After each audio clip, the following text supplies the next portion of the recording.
Hello, everyone. Welcome to episode 4 of Eternity in Jersey City. It's been 2 weeks. Our Eternity in Jersey City is our first 10-episode full-length series as Twilight Vigil for your blasphemous pleasure. If you missed the premiere, any of the other episodes, they are up on YouTube as we speak, and we had a beautiful recap voice acted by our beautiful Vinvox VA, who is unfortunately not here today, and edited by our omniscient co-producer Fabian. If you also want to go check that out, meet us after the break for some Bad House announcements.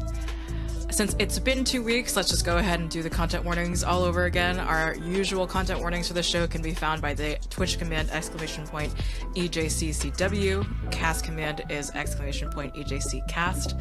And a little summary of the show can be found at !EJC.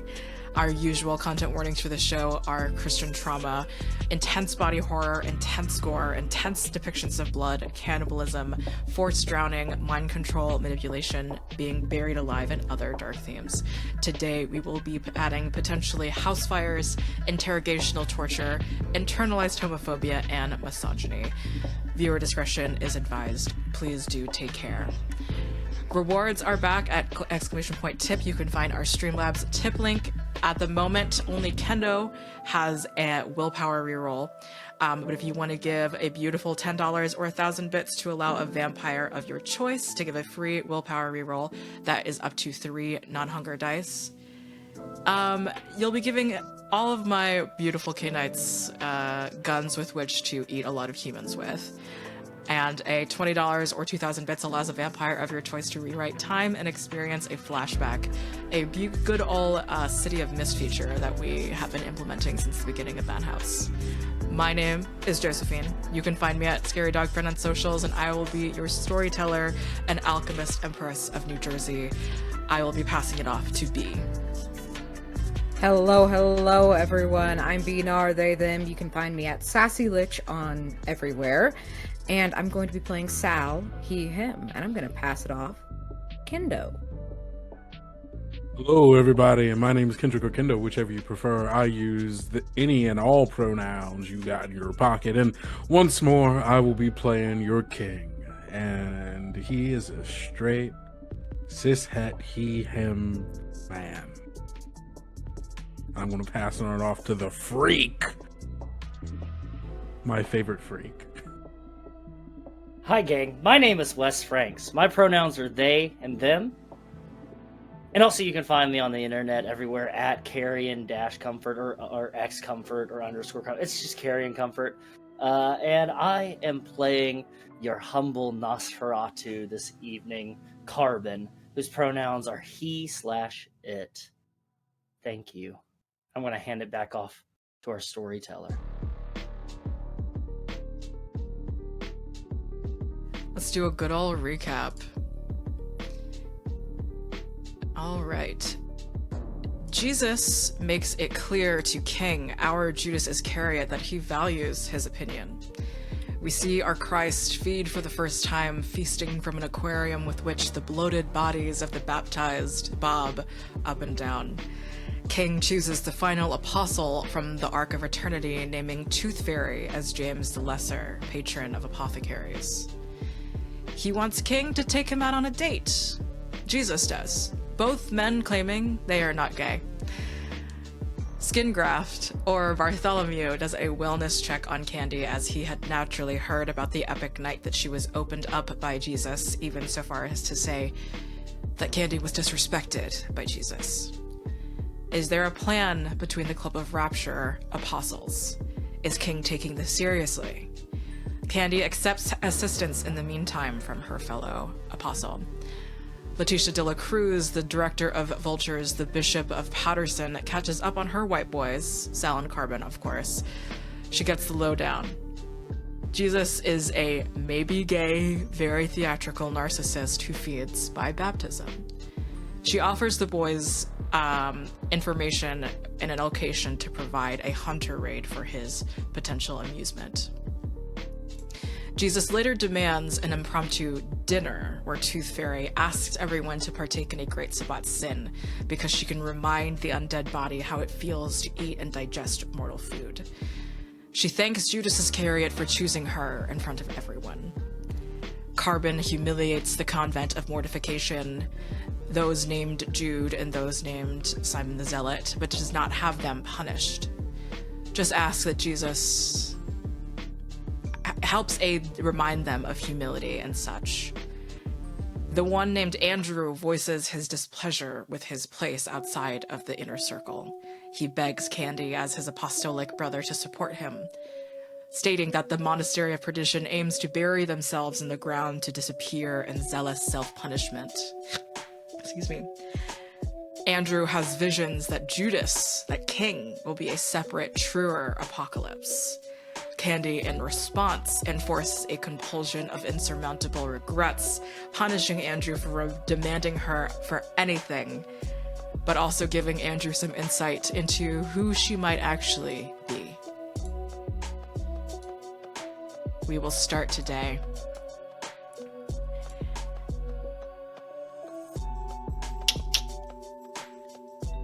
There is not too long of a drive being prepared between our two apostles of the Vultures, as well as King, and Jesus Christ. Also, the four of you sort of standing around, looking at the trunk of what seems to be a brilliantly, almost like a candy shop of artillery, bullets, guns, bombs, all the like and sort. It's not as fun as what you can only assume to be a hunter's candy shop. All of these things here just kill humans, and all of the things in the hunter's hands could also potentially kill humans, but the things that set fire, the things that are just holy symbols, Jesus has asked to also be supplied in front of all of you, but he doesn't know every specific thing that hunters have. This will be an educational experience. And Sal and Carbon, the two of you know at the very least that Letitia has almost set this up as if it's a field trip of some kind. Everything is planted. There will be some familiar faces to Sal, to Carbon. King, looking at this entire spread, how are you feeling?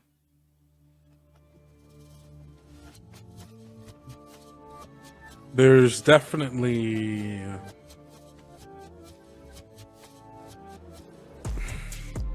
I'm keeping myself away from certain parts of this table in comparison to others. I'm kind of, as I look over like some of the weapons and stuff, I'm keeping my distance from a lot of these religious talismans and such. But I'm also very, like, there's an amount here that I am trying to, like, oh, wait, yeah, let me, oh, yeah, that's on the wrong thing. There we go. I'm trying to keep my cool a little bit. I am fascinated by this process and what's going on, but there is that burning sensation in the back of my mind that I'm just trying to dull in the moment. And I think I'm trying to do that by just like putting my hands over some of like the pointier parts of like knives or things of that nature, to almost kind of distract myself from the feeling of that which is a little too close to me, by giving myself this other sensation of pain almost, or at least just like a stinging to distract, I think. we can say that 3 superficial to you, Carbon, very easily has healed its way. Sal, Carbon, what do you pick up from the array in front of you? In general, what is the conversation happening between the 3 of you, as well as Jesus sort of kind of idling around, waiting? As also, very pointedly, Candy is not here.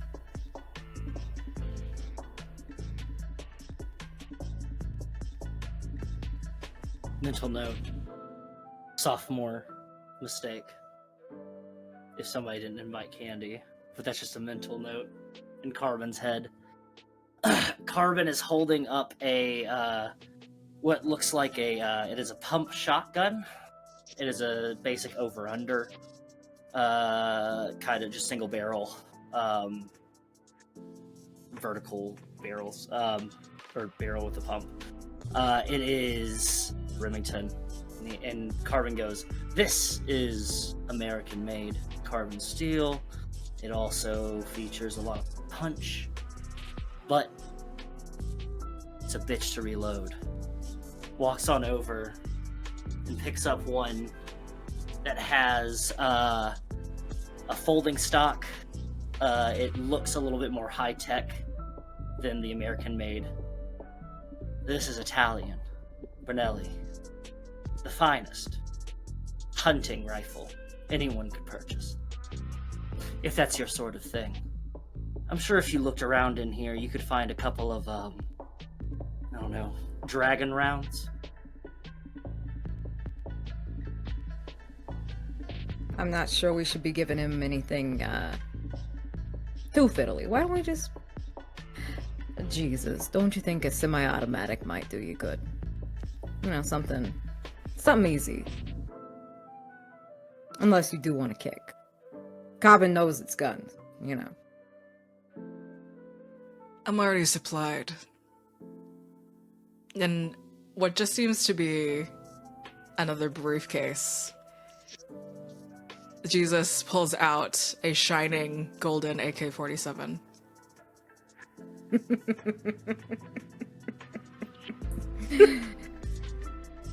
Just like the Moonies. Fucking Christ. Has a certain Eastern European flair to it, if that's what you're trying to bring to the party. Excellent choice.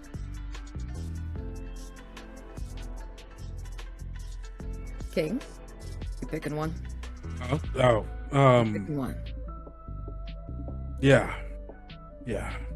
How about this? And reaches down on the table and just pulls out just this, just a really big knife, almost like the length of a machete, but about yay big blade on it, and just kind of picks it up, tests the weight of it, moves it around. Carbon goes, "That's a great choice," and then gets really close to King and goes, "It's very unwieldy if you get too close with someone, though. You're really going to have to keep them at arm's length." Steps back. I prefer staying close, intimate. Then you should listen to him, maybe get a slightly different weapon. Are you sure you want to get close to these motherfuckers? Are you positive? I'm positive. And we'll just kind of slide the blade, I'm imagining the clothes that he's got a big almost not quite a trench coat, but it's somewhere it's I'm trying to figure out the right term for this. It's somewhere in between a pea coat and a trench coat. Is it like Morpheus's coat from the Matrix? Because Morpheus doesn't have a full trench coat. It just goes to the thighs. It's a mid-thigh coat. Yeah, I think that's kind of what we're looking at, and we'll just slide the blade in between a buckle loop, hiding it underneath there, and we'll go yeah, I think that'll be good. All right, suit yourself. I like working with my hands. Nah, so do I. Most of the time I don't take much of this, but unless we're gonna be dealing with a lot of people, which we might. Miss Yeah, Lakita, how many of these set fuckers this are we up. talking about? Like, So the location, Letty isn't specifically here. Y'all have just been given, we'll say a gorgeous little manila envelope. It is a specific dilapidated historic mansion off the side of the highway where, you know, kind of under a bridge, under a tunnel kind of thing. Not under a tunnel, but you know what I mean. Like, it is truly trash. But as far as like the Jersey City historic mansions goes, whatever is left behind, the hunters that decide to set up shop sort of here, there is approximately 10, 15 at the most recent count.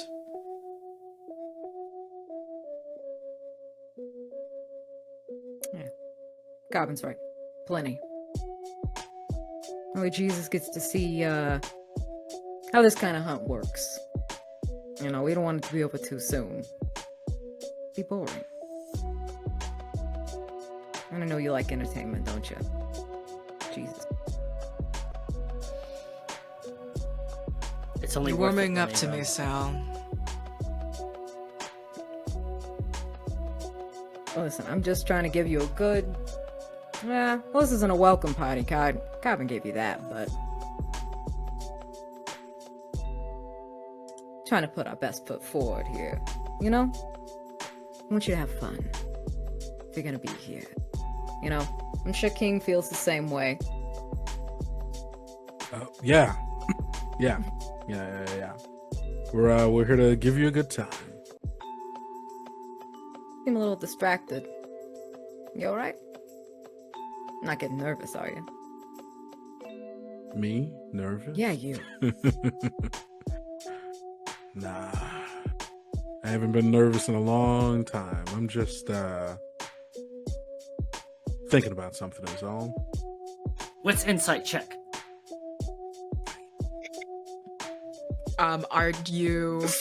What sort of defenses are you putting up, or walls, King? Is this, what kind of lie or omission are we working with?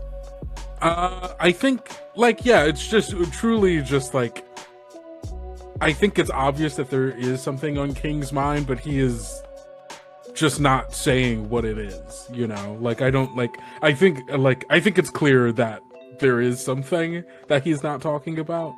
Mm-hmm. I don't know if it would be obvious what that thing is, or like how one would discern like what that thing is specifically.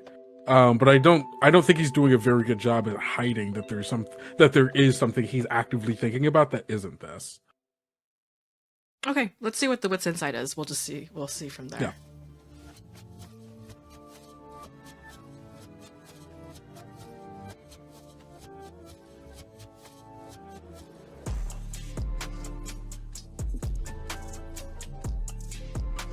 Two successes. 2 successes. And you know what? It's foolish. I'm gonna burn a willpower. Worth it. Okay. All right. That's. I love it. I love it. That's 2 more successes, a total of 4. Okay. Yeah. If you were to put a single word to it, what could Carbon kind of take from your face? Given all the context, the time that you all have been spending together, is there like a particular word or category? Andrew. And also, because of the 4, I would say, what type of emotion? Ooh. What type of emotion?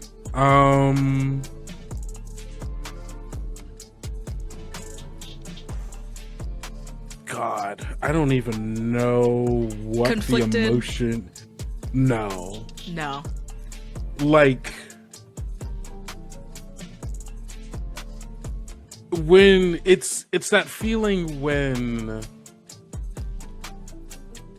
there's something that you're going to do, but you're like still kind of like playing it over in your head of like what it's going to look like when you do it. Anticipation. Yeah. Like a focused, cold anticipation. Like knowing that it's like that feeling of like when you're driving home after a long day's work, knowing you have to take out the trash when you get there.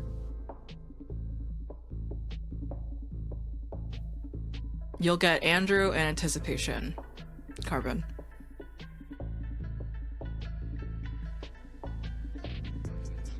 It'll just nod and walk over to the table. Is there anything flammable, storyteller? Certainly. If you want specific instant, like a flamethrower, for example, that's gonna be here. If you want, like, the ingredients with which to make Molotov cocktails and things like that. There's a you know, a shopping list for the gritty arsonist that Jesus definitely, like, it's kind of like Jesus asked for these like very aesthetic things that don't make any sense, and then Letitia was just like, yeah, sure, here you go. Just to make it a tight little montage, you're just gonna see, after y'all have started going over your selections, Carbon's just gonna walk over, grab the flamethrower, walk it over to the what is now a 2025 Dodge Ram. It is it's top of the line. It's got a Hemi, all that good stuff. And you can see that some of the gang is putting a cow catcher on the front of it. And that's what they put on the front of trains, if you don't know that at home. And then is going to put the flamethrower in the back.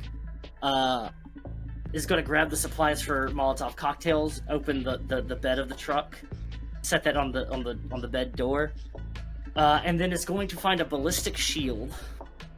And I would like to spend the rest of my time coating that ballistic shield with sticky stuff. Something sticky on the outside of it, the facing, the shield part facing. Okay.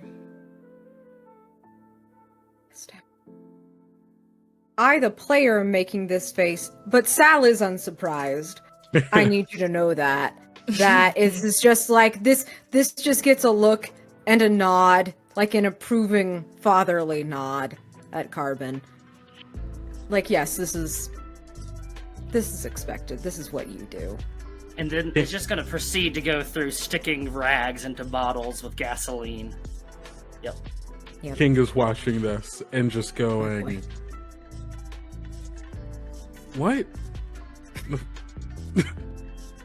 What the? What is? What? No. I'm genuinely interested. What the fuck is this? This is insurance. This is insurance to make sure.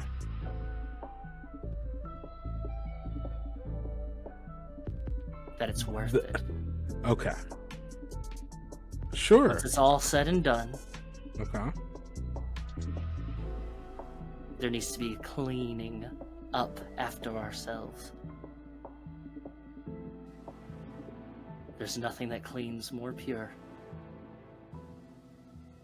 Okay. No. Heard. Understood. All right. Hey.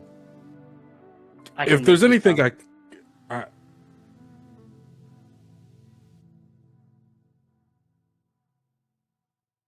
You know what? Yeah. Honestly, I think I don't know if I've ever. I think I have said this out loud, but I'd love to say it out loud again. The depths of your creativity when it comes to extreme modes of violence is commendable. I like the way you work. If you take orange juice concentrate, gasoline, and non-clumping cat litter, you can make napalm. Ask my boy. That's what I'm talking about. Now, that's what. Can I get some of that, actually? Unfortunately, the car is not filled with orange juice concentrate or cat litter Damn or it. any kind. Next time. But Add note. For next raid, bring cat litter, Bring orange juice concentrate, and napalm. gasoline. Bring napalm. Jesus is ready. He sort of claps his hands together. But there is this sort of like, I think I'm not going to make it a specific role here, but it's almost as if he had been waiting for someone to ask a certain question. It's interesting to me that none of you seem that interested in knowing where Candy is or what Candy's role today is going to be. Oh, I just assumed she didn't want to get her pretty little hands dirty. I just assumed you didn't tell her. I assume that her dexterous nature has her set aside for something a little bit more solo, like an assassination of sorts. Nothing that special. I didn't tell her. She's still her, Ding. after all. Her? Nope. From the baptism from the party a few days ago, certainly. She's needed to sleep it off for a couple more days. She's not going to be useful to us. Can I make an insight on this? Sure. Yeah, I'll wait to just be brazen and absolutely disagree with Jesus until after your insight check. Wits insight. All right, with insight, let's go. Let's get the misogyny right at the beginning. Right at the beginning. That's 6 successes. Oh, of course. He didn't want her to come. He doesn't. Maybe it's he doesn't like her. Maybe it's she is a beautiful woman. Maybe it's just the attention that Candy gets, the air, the things that she's able to do compared to his still sloppy, baby-like atmosphere, despite the power that he has. He's sloppy. He's insecure. She's not coming. Also, maybe 3 guys is awesome.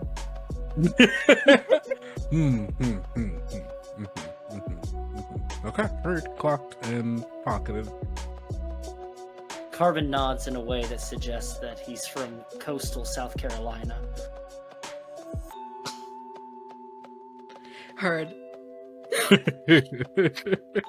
Heard chef. Heard chef. Sorry, coastal South Carolina, you're taking shots today. It's your turn on the docket. Christ. I'm not going to apologize to Coastal South Carolina. They know what they did. They know what They know what they did. Sal just looks over at Jesus like, you know what, I hate to disagree with the fucking Messiah and all, but why don't you just be honest? I don't think she needed to heal up as Candy. If you hate to disagree with me, James the Great, then I would very much rather you don't. I would rather you isn't that my love. appeal? I would rather you love to agree with me. You know, but isn't that the appeal? I remember a little bit from Bible school about James and Jesus. A little bit disagreements they had. You know, keeps Jesus sharp.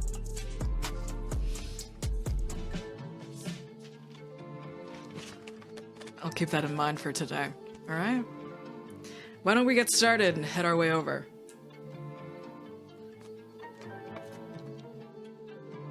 Very good. I'll drive. Sal, can you help me load up? Of course. as we all start walking towards, I'm just going to put like the lightest like hand on Sal's back, and like just like a very sober like head nod as we all move to get in.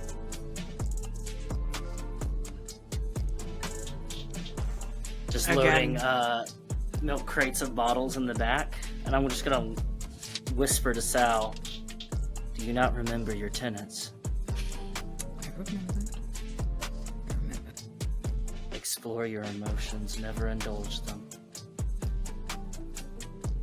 Carbon, you know I like you a lot. Don't lecture me on this.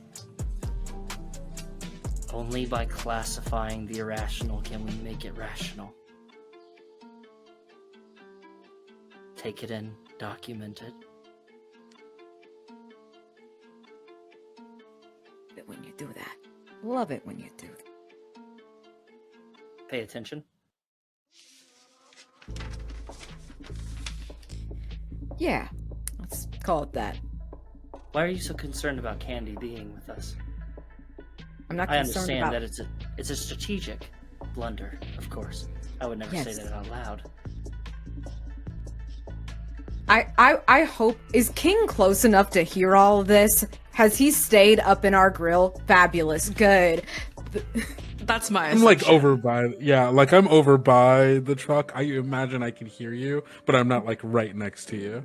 Perfect. There is a glance over at King, like, acknowledging that little exchange, like a, you know what's going on, and back to Carbon. I don't like that he's lying. That's all. I think he needs to be checked on that. That is one of the 10 Commandments. There you go. See? Look at that. Old Testament. See, this is... I don't give a shit if she's here or not. It's strategically less than ideal. But mostly, I don't want him bullshitting me.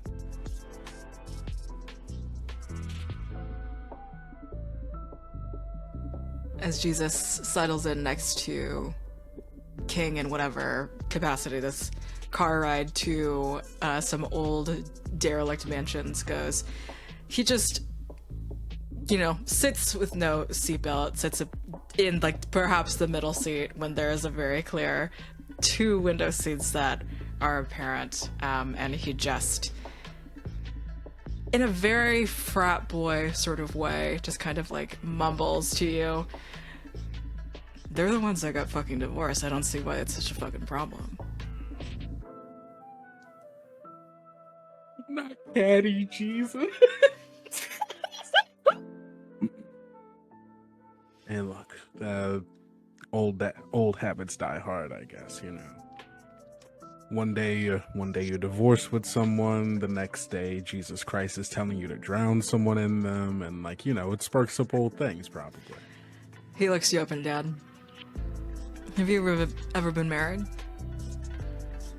Nah, marriage wasn't for me.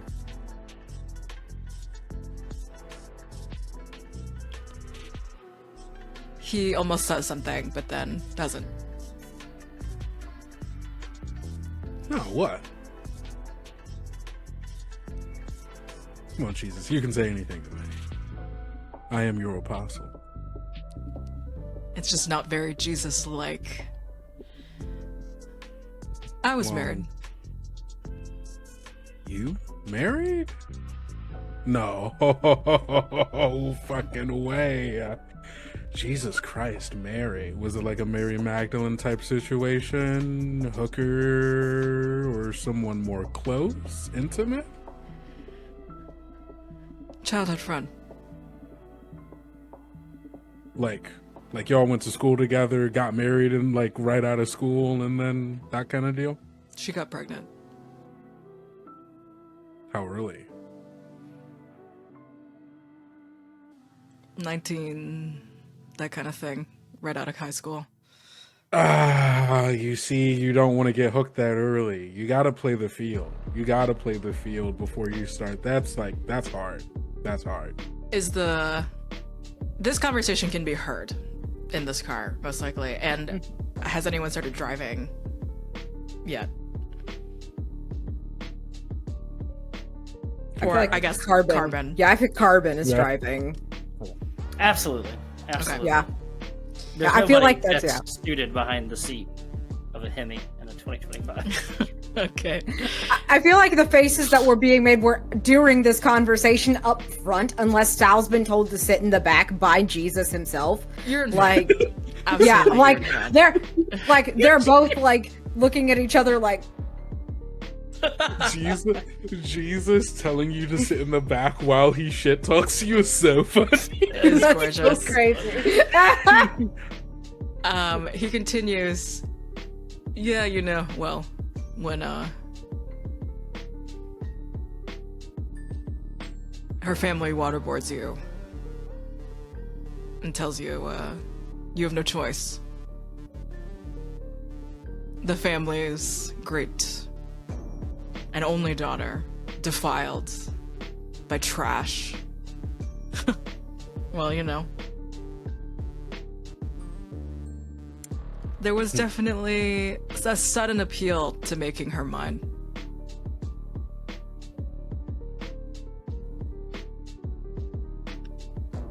I think King kind of silently like nods his head at that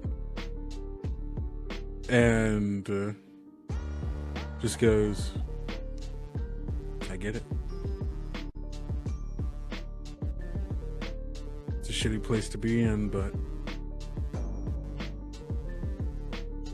if they're already going to put you there, might as well go all the way.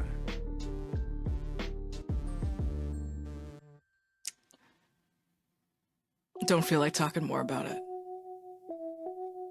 And why should you? You're a free man. You can play the field as you want now.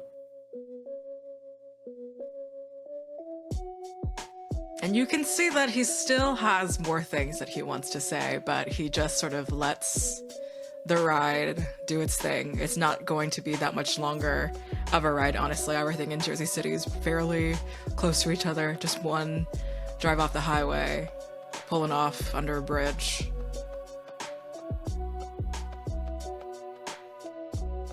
And what is a very strange placement for a mansion opens up into view.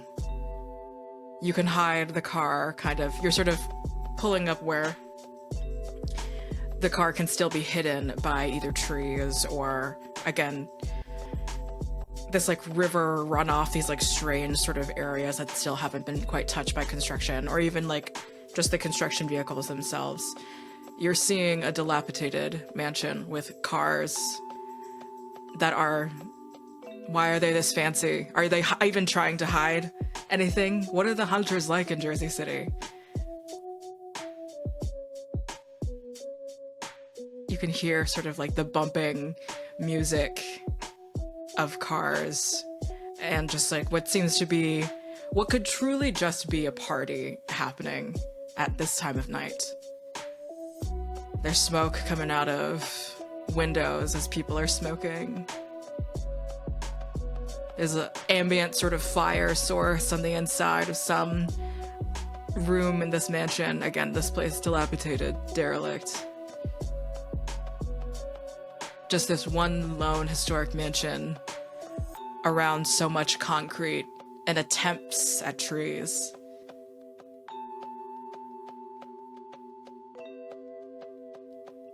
Jesus has his briefcase with the golden AK-47 just sort of stashed under his feet, and he just looks up. He's excited. There is that bloody sort of perspiration lining his hairline. Okay. Well, the three of you show me. How would I best enjoy a night like this? Well, that depends. Do you wanna do any interrogation? Is something you like to do? You want to get up close and personal, or do you want to just sort of exterminate these motherfuckers? You know, I've never done an interrogation. Surprisingly.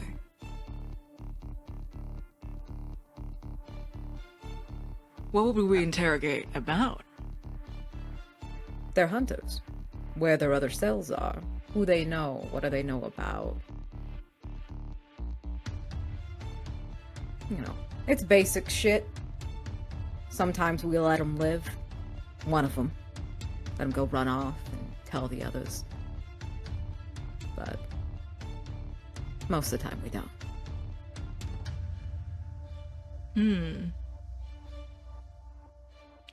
My appetite certainly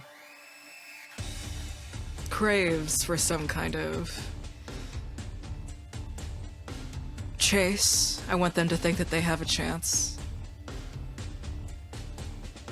It can be maybe one or two, maybe even three of them, just sort of pigs in a pile, as we just ask them questions, ask them anything that they possibly can give us. It could be blackmail that we pursue for the rest of their lives. That could be interesting. Blackmailing a hunter, alright. Not out of the question. I look over at Carbon. You want to smoke him out?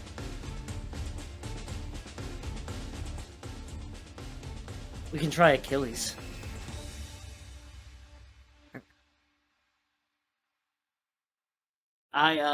If I may, I go to the back of the truck that's hidden, and I pull down the tailgate, and I go ahead and I slide out the ballistic shield, to which we see the final modifications to this ballistic shield, which in fact the sticky stuff has been holding fragmentation grenades on the front of them.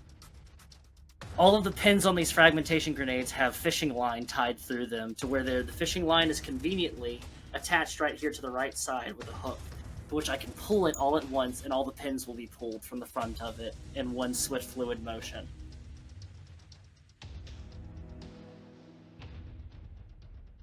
I can tell them that pizza's here. This is the shit that I'm fucking talking about, dog. This is wild. You really need to hang out with us more. This is Apparently, bread and butter. Look, I've been in the club. Apparently, y'all been in the trenches or something. I don't know what the fuck y'all doing out here, but seems kind of fun. So you start maybe. Seeing GoPros be put on the top of the head, GoPros on the shoulders, and then a GoPro on the ballistic shield, right the corner where you can see like the little view hole right there, boop, on the other side. And then just one in the chest. What the fuck's with the GoPros? I do turning over to Sal. Evidence. We study death in the House of Vultures. And Carbon collects the footage. You ever wonder how many ways a person can die? Not usually. I guess I'm not.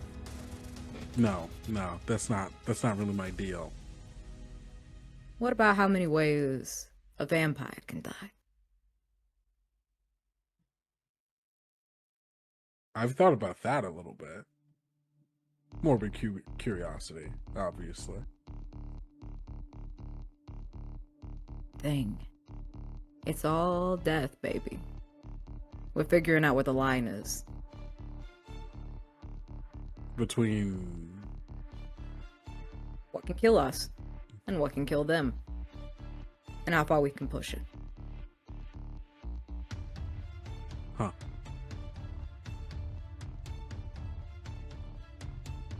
Alright. Plus, he just loves to have evidence of these fucking stunts. Let's just be real. Does he like sell them online? Like, what's the... No! The fuck? Look, I know. Hey, some people do that kind of thing. This is like science. I'm pretty sure it's like science. I don't know. I go to school. Science can be. Hey, look, I don't know exactly where your all's lines are between. Like, I don't know if there's ethics with this kind of science. So, who's to say? After you're done reviewing it, you could sell it, probably. People would buy it. Sin to kill without studying death. What? It is a sin to kill without studying death. And you do not just kill wholesale. It has to be justified, useful, meaningful. Like these putzes. Huh. I think seeing a bunch of Fascinating people, philosophy. a bunch of people who are intent, hell-bent on seeing me and my life end, or the people who are around me end. It's a worthy enough reason to see them explode into little bone pieces.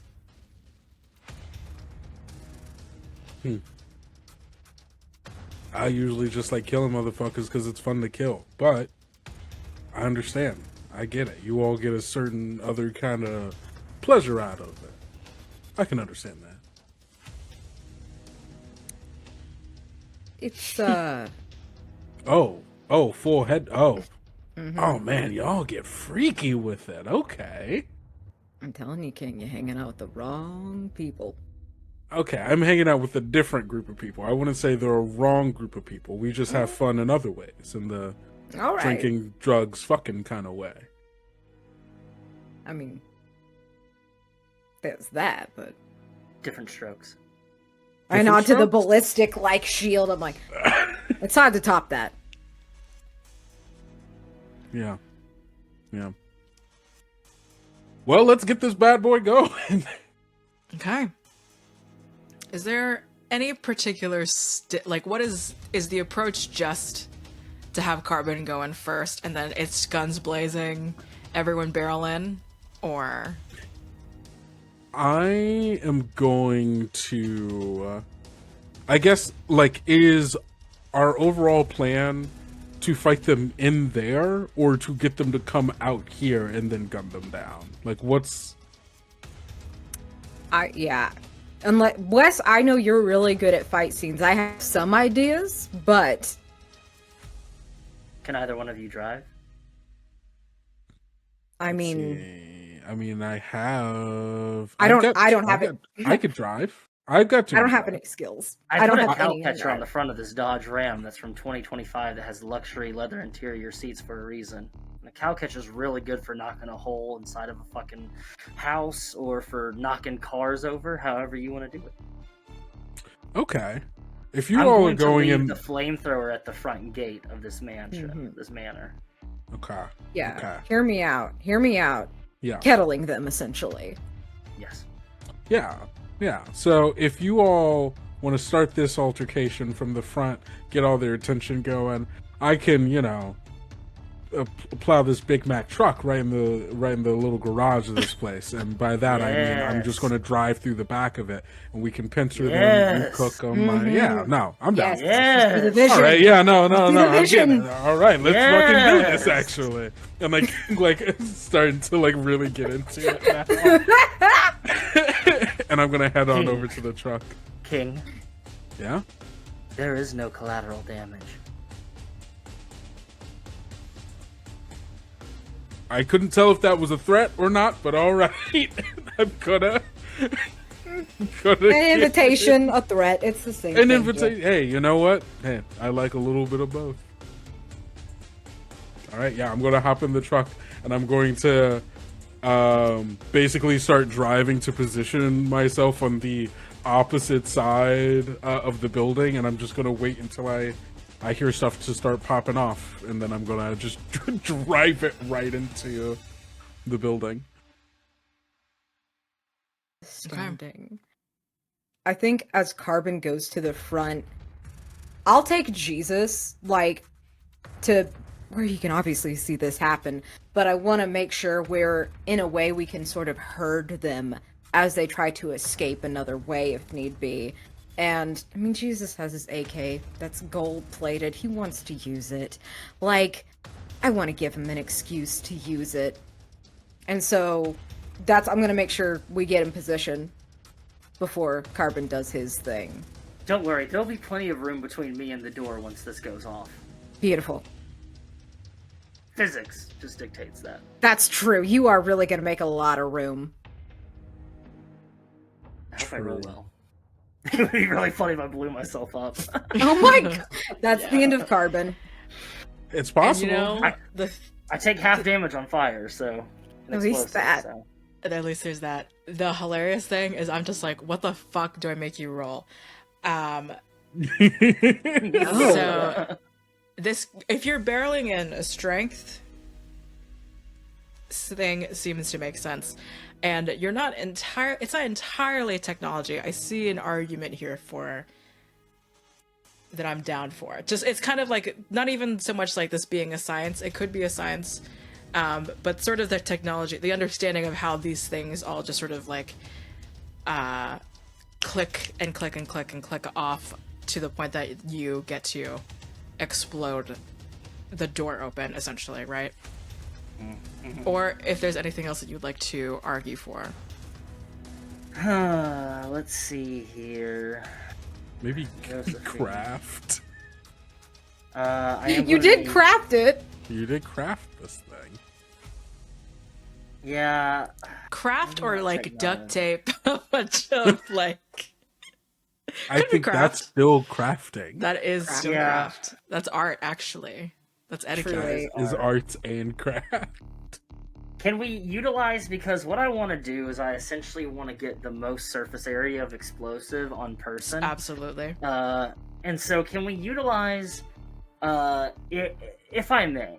Yes. Strength, science, because of my specialty in physics. Okay, love that. Forgot you had. Also forgot.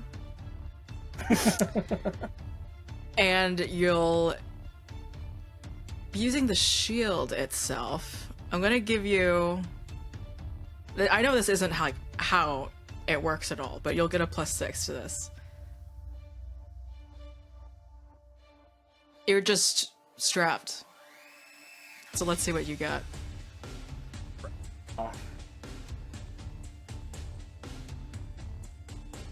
Because I'm messy.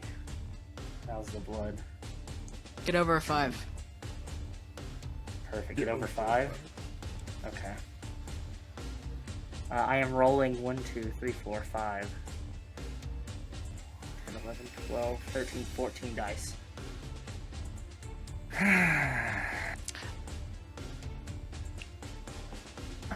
That's so fucking funny. I'm gonna willpower reroll. Okay. Oh no! In the meantime, because I keep forgetting, okay, just like a perfect storyteller should, Sal and King give me a rouse check, and then we'll get Wes situated later when you're not rolling 15 dice. Yep. 15 dice. 0 successes. 1 success. You are hungrier, King. I'm so hungry. Okay, well, don't worry. Don't worry. We're essentially at Hunter McDonald's. I can't eat any of these people. Oh my god, I forgot you can't. Yep. What did we get, Crazy? I brought some empties. We just gotta fill up. What was your success? My successes was 6. I got 2 successes, and then I got 2 criticals. So a critical, 6 success. Excellent. Amazing. Hey, what does this look like? What is your orchestration? There is like you can see where Jesus Cristo and Sal are over in their little bushes or their shrubs where they can see, and you just see fire retardant suit underneath like the jacket and everything. All this get up, and a ballistic shield with sticky material on the front of it, a bunch of fragmentation grenades all tied together with fishing line. And Sal Sal could see Carbon is standing there looking at the door of like this wooden porch and everything. And then looks over at Sal and Jesus and just like does like a wave. And then just stomps up to the front porch and hits the doorbell. and then a cop knock, 1, 2, 3, really loud. And then I'm just gonna fucking hold right there. And then Carbon thinks for a second, and then just stands still and not holding. And the front door opens. And whoever the fuck is standing on the other side just sees me, 6'4", 6'5", I think, around that area, wearing this, and then just smile. And then I'm gonna bring the ballistic shield up, and I'm gonna shove my way into the living room or wherever, this foyer or whatever, and I'm just gonna push as far as I can until there's like a den or a living room area where there's like a couple of guys playing poker or Absolutely. they're watching football or something. They're doing both. It's smoky in here. It smells like alcohol and piss. And then there's just gonna be like, hey, whoa, whoa, whoa, whoa, whoa. And then you just hear a slip as there's a yank. And then a bunch of just about 8 keys go dangling to the ground on a fishing line. And then Carbon just gets low and hunkered behind that ballistic shield. And we cut to outside of the house, and you just hear an explosion, and you see Carbon go rocket through the front door. Not the front door, the front window of this mansion, crashing through a porch column, and then rolling on the ground over and over and over. And then hitting over by like the fence, the front gate and everything. And just holds up a thumbs up. Fucking astounding. There is absolute chaos at any point. King, let me know. The moment that I hear the explosion, I just fucking like, all right, and I put it into gear, and I just full speed ahead into the back of this building. In the back of the building. Okay. King, what do you have? I have drive. You do have drive. Give us a wits drive, please. And there is also this cowcatcher insanity on top of it. True. All right. I think as I'm driving up, I am going to activate my shadow cloak. Okay. So I think just like inside of the cabin of this truck, it just grows really dark to the degree where like from the outside you can't see into it. Which if anybody tried to shoot me, basically like just to try to make it seem like it's just completely dark in here for the time. And yeah, my wits drive is going to come out to 3 successes. Oh, and add we'll say a +5 because of the cow catcher enhancement. Okay, cool. 1, 2, that's an additional 3 successes, so 6 successes in total.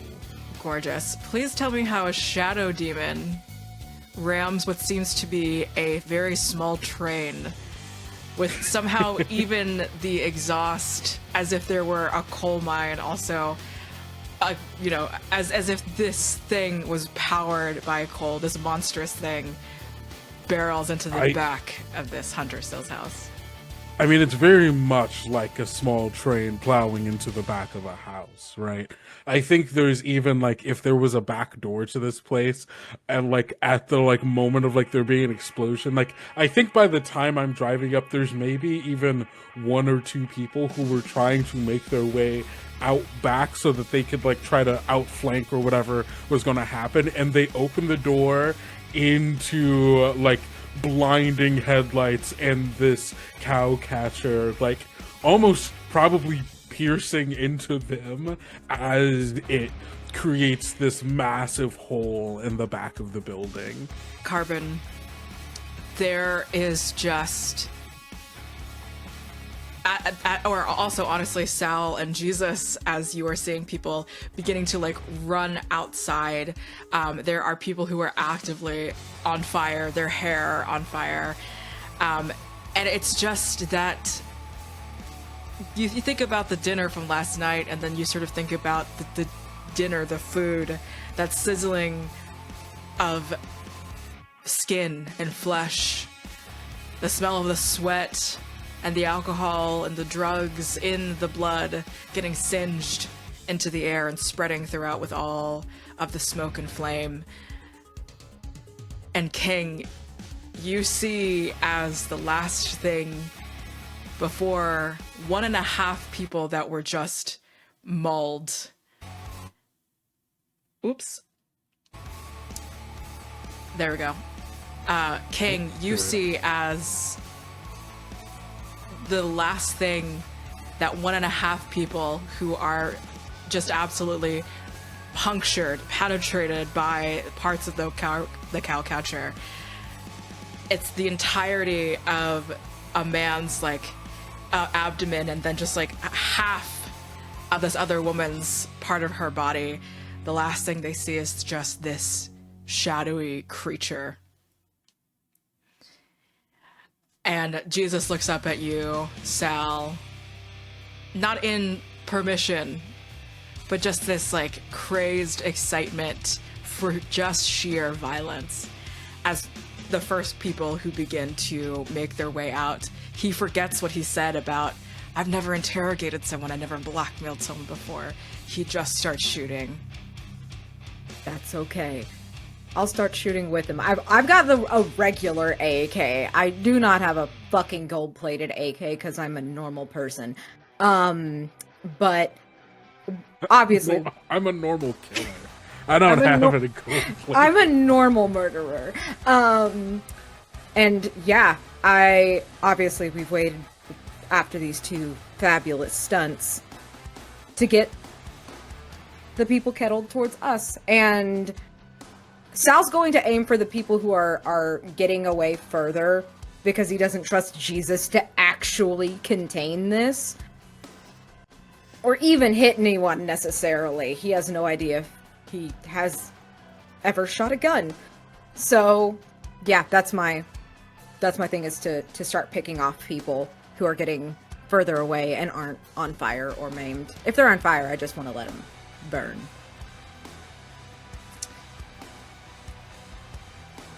Very obviously, gunfire is also beginning to make their way towards the truck, towards you, King, as well as Carbon. Something just like whizzes past you while you are past the fence, past the onto the grass. And we'll say remaining, as there were only about 15, we'll cap it off. And there are 2 people currently on fire. 1.5, we'll say, just round it up to a nice 2 people who are down. There is 11 people still on their feet, still getting mowed down.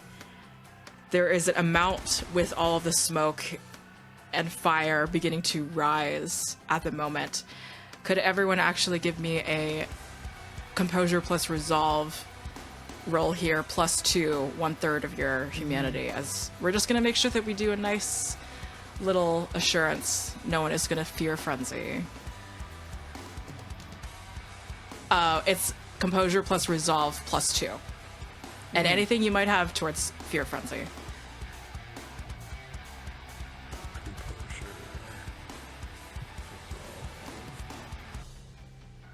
That is 5 successes for Carbon. Beautiful. 6 for Sal.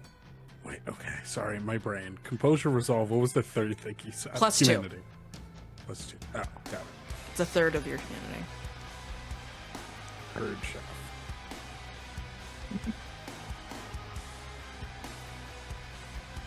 Two successes. Okay, you just... Well... I don't think that's enough, actually. Let me see something. And also, did anyone get a crit? No. No crits. No crit. Think so now. Okay. To voice this as King, do you want to use any willpower, I will say? Oh, I guess I do have to that get free past. Yes. willpower roll. Just because So, I yeah. know you don't know the system very well, you do have an option to get at least more than a 2. Yeah, I'll do a willpower roll. And if that doesn't work, you can spend a willpower to stay in the scene Right. to get over it. Because Got otherwise, unfortunately, King will be afeared. Got it. My willpower roll, 3 successes. Any of them So- crits. No tens. No 10s, yeah. No. Okay. Sorry, I'm looking at the thing. I don't know what. The I'm symbols sure mean. it's a bit confusing. I- A 10 is a crucifix with 2 stars on either side. Bird Right. chef. No crits. That being said, as the 3 of you, this all comes with the territory of having someone fire resistant.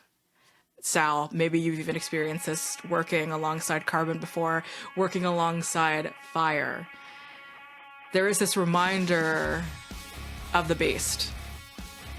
There's a reminder that you are creatures who fear the light. You are creatures who fear the thing that which gives and creates and births so many. You all have control of yourself, but it will take you around to essentially get back your bearings. But I just want everyone, starting with King, who will even flavor to say almost completely loses it, almost completely the fire almost overtaking the shadow, the light that it begins to cascade all around, almost overtaking the shadow that's inside of you. What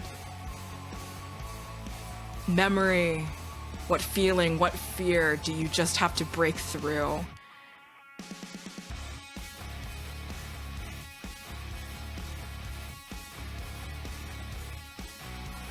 You are an animal afraid of fire and light. You are an undead thing suddenly reminded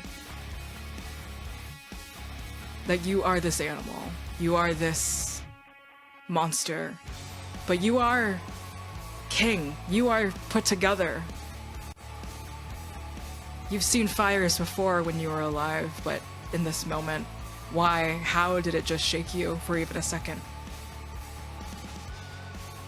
I think there is a moment here, like amongst all of the chaos and the burning and the death and stuff, there is like an aspect of like just being entirely encased here, where I am in a large metal box surrounded by flames, and the feeling of being trapped. And I think the words, there's like the words ringing in my head of Carbon saying, sorry, my brain. There's no collateral damage. Yeah, thank you. There's no collateral damage. Is like, I gotta get the fuck out of here. And like immediately, like just like tries to like kick open the door of the truck to just like jump out of here and like not feel so boxed in by all of this.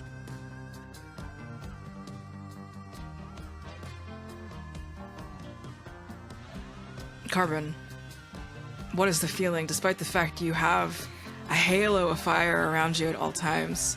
What is the thing that reminds you, humbles you even, that this could completely destroy you?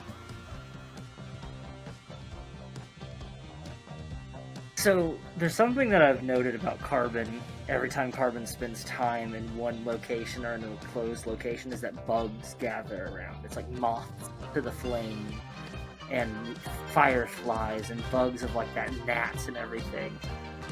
And I think that there's just like, after like standing up, it doesn't even brush the fire off, it's off on the jacket and everything like that. It's just standing there staring at that maw this hell mouth in the front of this mansion where there's just bullets cascading in and out of it. And there's like, yeah, you said one whizzed by and hits the fence, and I think there's even one that hits Carvin in the shoulder, and it's just like not even, it's just staring at it in wonder. And we can see these moths and these gnats and these fireflies just like catch on fire because they're so close to the proximity of flame that they just catch on fire like little embers or like fiery snowflakes that drift around. And Carvin starts looking at them and just kind of like entranced by them. And then Carvin just remembers how ugly Carvin is under everything. And how Carvin needs to be pure and beautiful and perfect. Just takes it all in. And it's just like letting that beast hum like a motor in the chest. And it's like, there's a moment where it's like, not yet, not yet. You'll get to play, but not yet. Not yet. And then just starts walking towards it. Like some kind of Frankenstein. Sal, Monster, you're the not one. doctor. Sal, you're the one who has kept it all together. You're the one who hasn't had a reason to shout or be excited by anything in particular. But was there ever a moment, even in your life, where you felt bestial fear? And this fire blazing in front of you, even if you were able to pull yourself back together, what is the moment? What is the feeling? I think it hits me when someone who is on fire starts running towards us. And they're not trying to run away. They're not in the periphery. So I leave them for Jesus for a second. But they get close enough we can feel the heat. And I turn and pop them. And they fall right in front of us, close enough that it's like having a little bonfire. It's like the fire they had inside the house. And I'm reminded of the first time I actually took on a cell of hunters by myself, expecting them to be like the civilians that I'd taken on as a human. And realized a little too late that I was very, very wrong about these kinds of humans. If you take one glance at Jesus, he is Jesus Christ.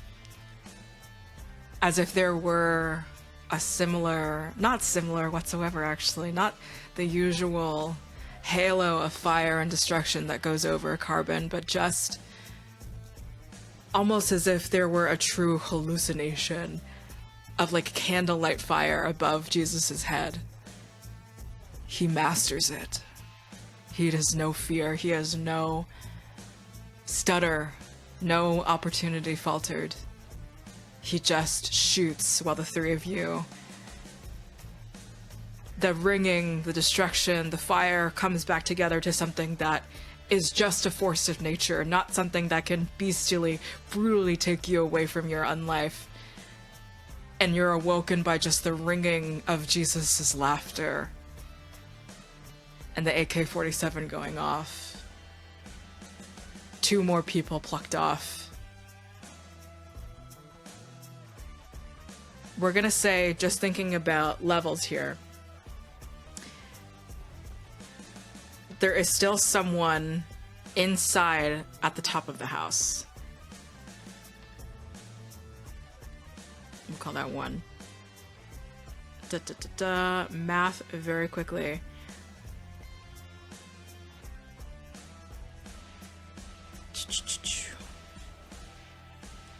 About 9 more people left. There are people closer to the house, we'll say about 4, and then surviving people beginning to run out is also about 4.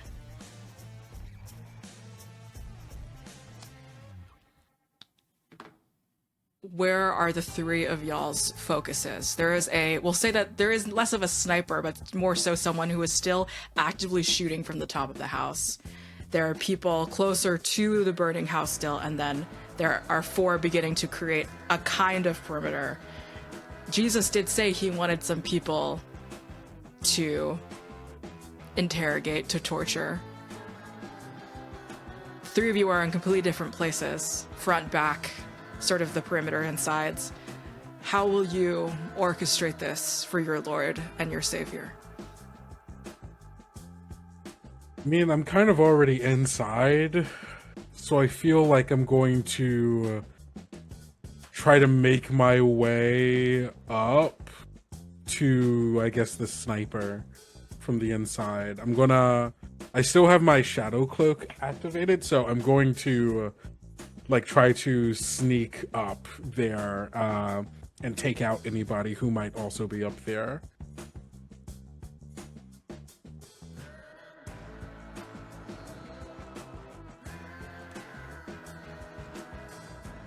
Carmen, Sal. Sal, you also have Jesus with you, so you also have someone to sort of guide. I can't hear you for some reason. Weird. I can hear them. Hello, hello. Oh, give me 1 second. Oh no. It was my But invite. yeah, There you go. no worries. What'd you say? Sal and Carmen. What are y'all's priorities? What's Carbon doing? I think that will guide what Sal is doing. I was gonna use my soaring leap for the tower, but I wouldn't want Judas to not have something to do, so instead, I'll put good use to this flamethrower. And I'll start corralling the boys. You're gonna see Carbon stop at the mouth where you see people coming out. Carbon probably takes another shot to the chest, staggers back, and then just turns its back to them and walks back to a tree that's by the front gate and gets behind it, puts on the tank, turns it on with the nozzle. And I'm going to try to chase these fuckers around like they're chickens. And I'm going to flamethrower, and I'm going to corral them with the flames. We're going to see how good they are at playing Limbo.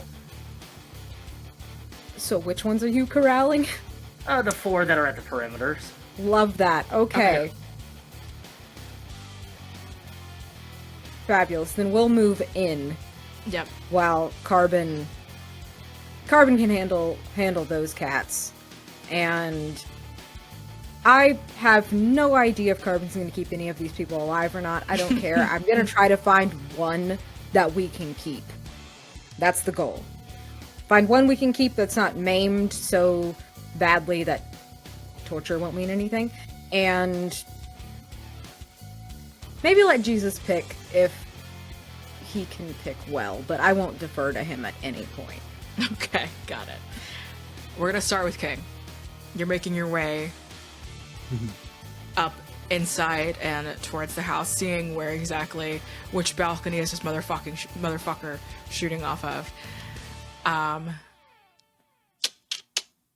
There is a lot that you have to guide past and through at the same time. Let's see if you can, just in general, wade your way through all the smoke.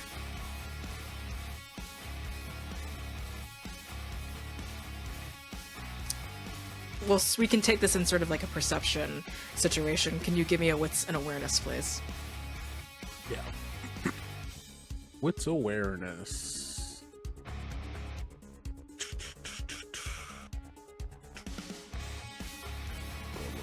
it is. Cool. And we have got 5 successes with a crit. Beautiful. You immediately see... Oh, gorgeous. So you said 2 crits and then 3 other successes? Yeah. So that's 7. Hell yeah. 2 crits gives you a 4. Okay, cool. Amazing.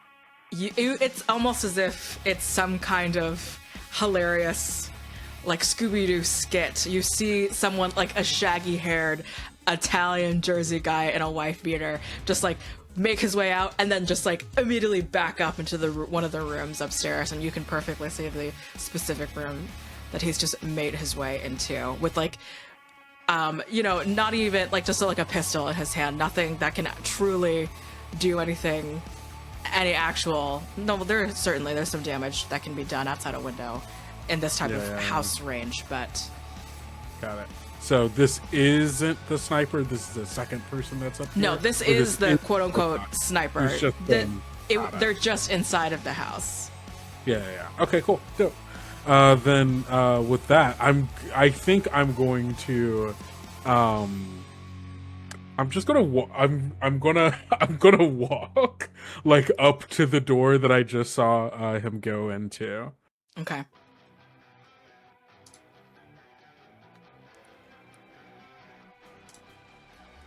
Oh, sorry. I was like not sure if you had Oh yeah, no. Yeah, I'm gonna walk up to that door and like and look to see, because I assume him going back in is because he saw me, right? Yeah. Or is he just like kind of okay, cool. Perfect. Amazing. So yeah, I walk up to the door and I knock. If you would not mind giving me a willpower plus resolve, please. Absolutely. Yeah, Let me okay. see what you have to beat. Willpower, so is that just my two? Okay. Sorry. Well, Composure plus resolve. okay, got it. Composure versus. And anything you might have against, like mental coercion, that sort of thing. Oh, against hey, that's my whole deal, baby. I have That's my unswayable whole mind. Oh, beautiful. What do you get? Adds my bonus on Dotson fortitude as extra dice made to any roll to resist coercion, intimidation, seduction, or any attempt to sway the user's mind against their will. Gorgeous. Okay. Add those bonuses. Let me see. Yeah, and it's just stuff. You're just asking me for stuff against my mind, correct? Yes. Okay, cool. Then yeah, that should be Let it. me roll. That's 5 successes, 2 crits, so 7. So 7. Okay. Only 4 over here, unfortunately. You see the shaggy guy kind of come in with what was perhaps once a fairly impressive sort of material room, resource room, somewhat of an armory, as he just begins to raise a very beautiful, what seems to be like glass or gemmed crucifix towards you. Get that shit out of here. I'm going to. Can I use Arms of Ahriman? Sure. As I want my shadow to stretch out from me and like wrap around, wrap around the legs up and then around the arms, to be able to like grapple him, basically. Just give me a rouse check super fast. Will do.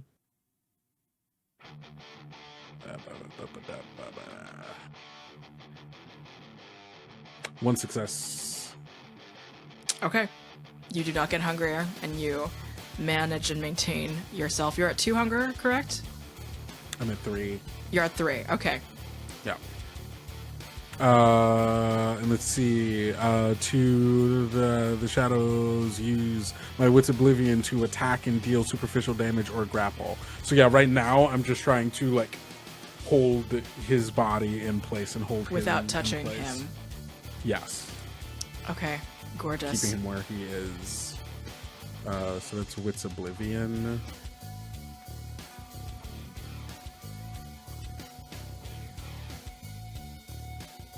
Six successes, 2 crits. No, 3 crits. It'll just take the 2. Yeah. Okay, cool. Yeah. So 8 in total. Okay. The way that I roll, let's see. Yeah, no. Yeah, it's whatever. It is this violent, intimidating, overtaking. It's not even as if there are arms barreling towards him. It's not even as if there are two great monsters that is inside of this room right now. It is just the will of your shadow and the fire that is dancing around you. It's getting scary in here, King. But you are making as measured of calculations as you can in this moment. There's just power all around you, and there's just like this fear as like the glass bejeweled crucifix that was meant to repel you just falls against the ground. Cool. Can I make the shadows move his leg to kick it like to the side, like to the far side of the room? Sure. Cool. I want to do that, and like once it like slides off, I go, whew. You gotta be careful with those things. You don't want to hurt nobody. And I'm going to walk up to him and like walk around him now that like he's still being held in place by my shadows, and I'm gonna go behind him and say, sadly, you're not gonna be too lucky tonight. Jesus wants to interrogate someone. And I want to take my oh wait, hold on. I'm going to activate Relentless Grasp. Okay. So I need to do a rouse Another check. rouse check.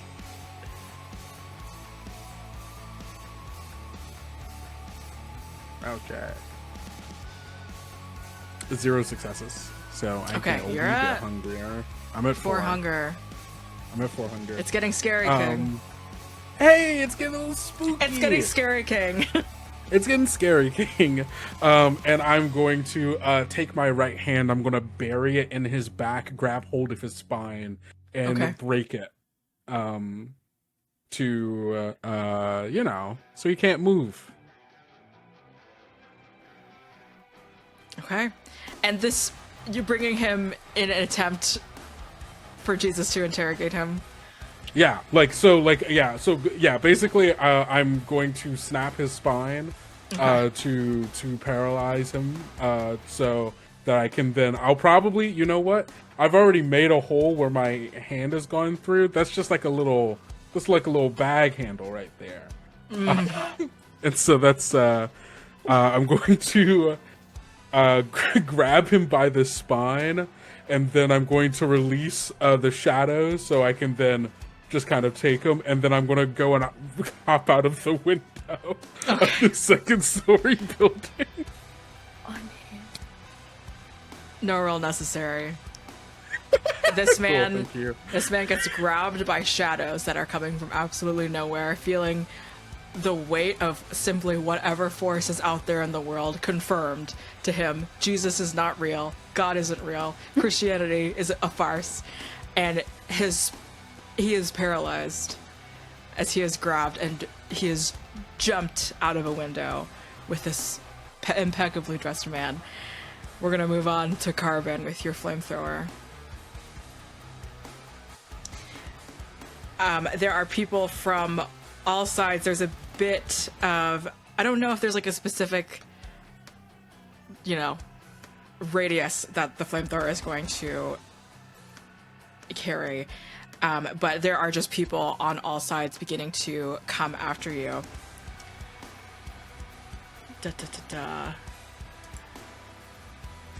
Let's see, man. How are you using the flamethrower? I mean, obviously there's like a specific way, but what do you want to argue for your pool? Yeah, I was thinking probably either composure or resolve. And we could throw it either as intimidation or firearms, either one. But essentially, I'm trying to corral people. I'll light one of them on fire if I have to, show them that I'm not afraid to use it, And I hope these motherfuckers shoot the tank. Please do. Makes my job easier. Burn me. Please. Burn me, daddy. Kill me. No one's done it yet. Could you be the one? Okay, give me that roll. You said composure. As a resolve firearms makes the most sense to me at this moment. Resolve firearms? Okay. I mean, how horny are you for the fire?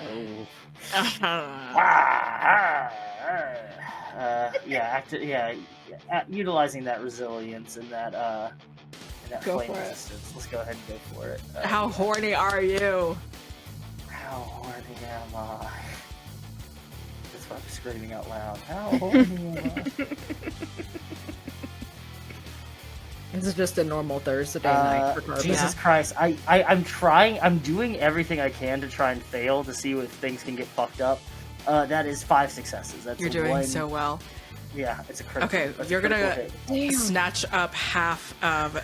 There's 4 people that's out here. You get 2 people scorched up like a birthday candle. They are going to take.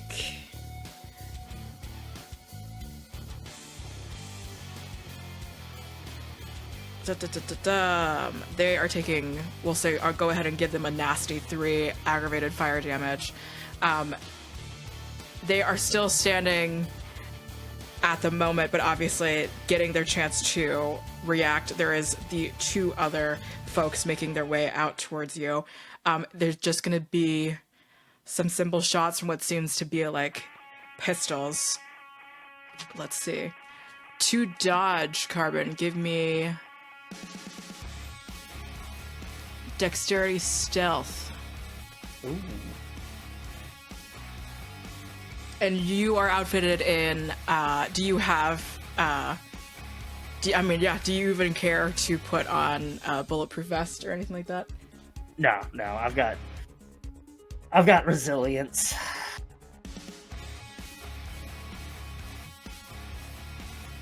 It makes the girls twist and shout.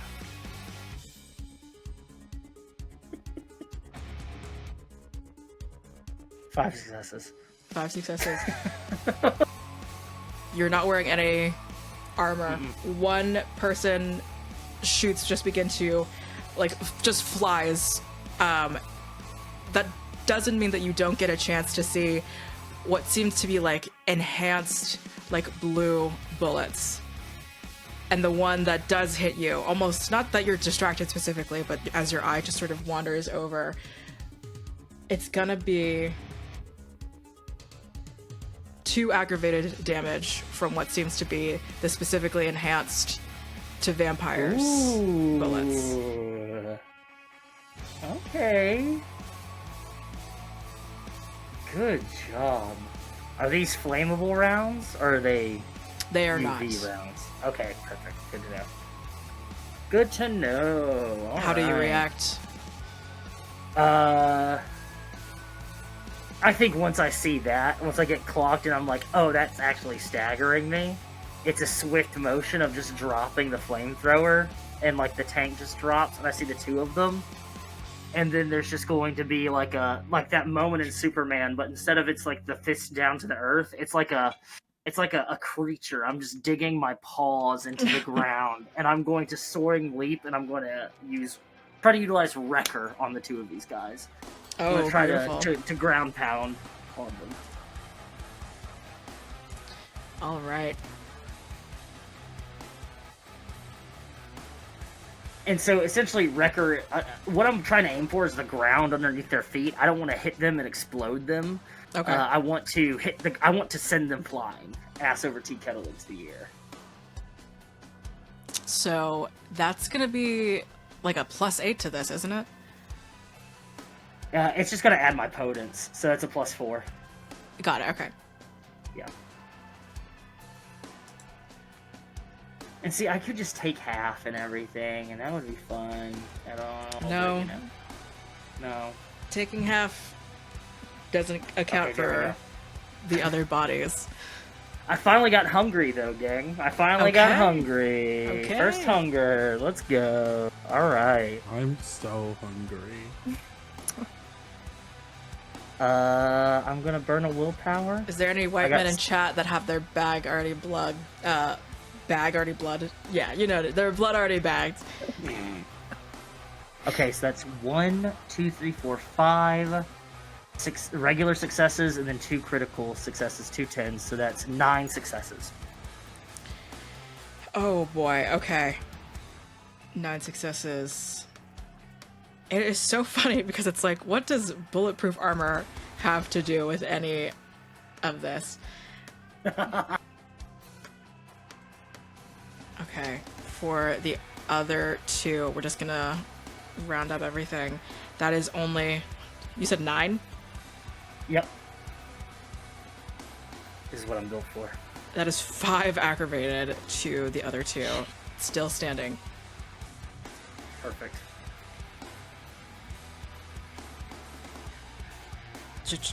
For the folks still on fire, I think unfortunately for one of them, just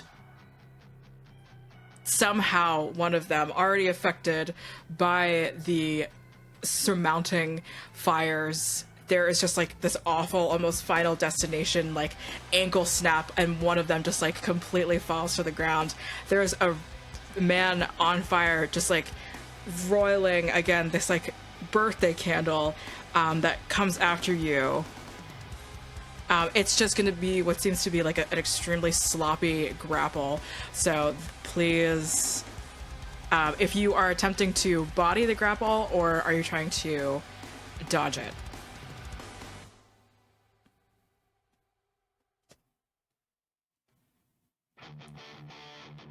Let's see. I'm gonna try to, let's body it. I like a good old-fashioned Zangief wrestle. Yeah, let's do it. Alright. Give me a strength athletics. I like the idea even that, like, the skull mask broke. Like, there's just, like, a punch or an elbow, and it just breaks nice. and everything like that. It's just like, just intense eyes. Okay, strength for all. Yeah, oh boy. I'm gonna go ahead and activate prowess for this. Sure. So that means I deal aggravated damage. I can't wait to tell you what you have to beat.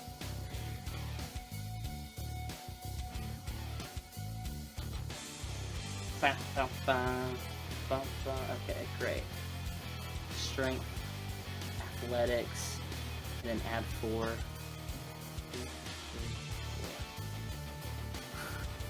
Okay. Fantastic. Alright. 1, 2, I'm going to willpower. Fuck it. We ball. I can use willpower. Fuck. Yeah, you can use willpower. You're gonna want to use willpower. 1, Fuck 2, you. 3, 4, 5, 6, and then 7 on the hunger die. So it's a critical 7. With my willpower, that was a 5. Damn. Okay, great. You have me spending my resources. I'm out here. I'm out here like one of God's boys. Just that being said, because that is 2 subtracted, this last fire guy is down. Mm-hmm. Burning. Just burning. Burning, you overtake him. Eyes wide, the last thing he sees again. It's very much, God isn't real. Monsters who wear masks in the night are real. There is nothing more terrifying than a creature of the night using the thing that you were told was supposed to kill them against you. Absolutely. You have 2 more folks who are still on their feet. We're gonna move over to Sal and Jesus Christ very quick. Jesus Christ! Jesus Christ! You see the flamethrower. There's no possible way for you to feel the shadows or to even know what King is specifically doing, him jumping out of the window, but there's a kinship to shadows in general that you have, certainly. Sal, as these people are getting mowed down, and who is remaining is coming after you, what would you like to do? How many of them are there? We got 4. Okay. I'm just going to assume Jesus isn't going to do a lot, but I want to drop my AK and pull out a K-bar. It's a combat knife that has been used in the military for a long time. And it might even be mine. And we're just gonna hand-to-hand these motherfuckers, because I really, really like to do that. And I feel like it's probably easier to keep at least one alive. And I know the bullets Jesus is shooting won't, like, kill me. So even if he's, you know, not good at it, I'll be fine. Okay. Secret! Not secret. Going after one, you will have to disarm him. Perfect. Right, let's see what you got, Sal. Let's see. To specifically nail this guy down. That feels like a dexterity brawl for me. Love it. Can I add anything else to it? What do you got? Like, I've got brawl. I've got melee.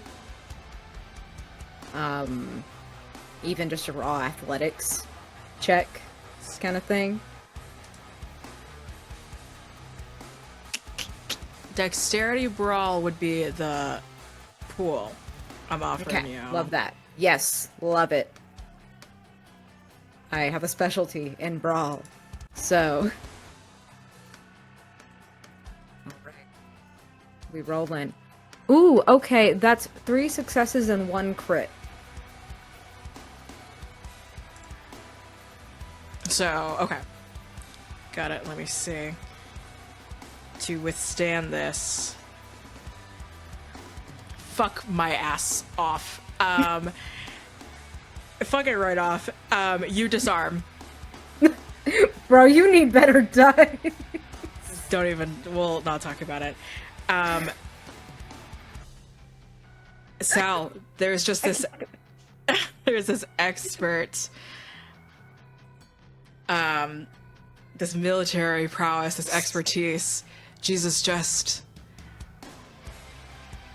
watches as he continues to, in between whiffing, in between potentially catching some and doing some help here, doing some aid.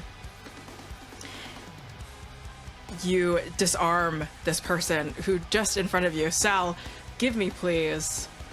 I know it's like the best thing that you have. Give me a wits awareness really quick. I love that. No, listen, I'm okay with being bad at stuff. We love that. Where's my There's my awareness. There we go. Be okay with being bad at stuff. 2 successes.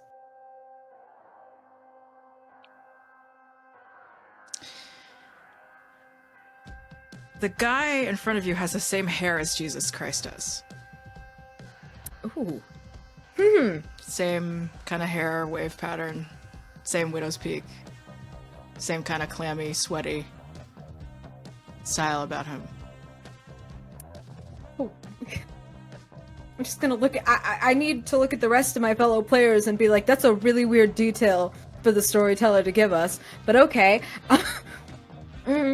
Above table, that's bananas. But I want to keep this one then. Okay. I want to keep this one for Jesus. I think that's fun for him. So I'm just gonna choke him out. You know? Like, I don't want to actually hurt him, because if we hurt him now, then he might die. Then it Might die. He might die right now, and that would suck. So we're just gonna try to, like, straight up just grapple him. Give me... Unarmed. You're trying to knock unconscious, is what you're trying to do, right? Yes, specifically I'm trying to knock him unconscious. We'll just call this a composure brawl and see what you get. Alright.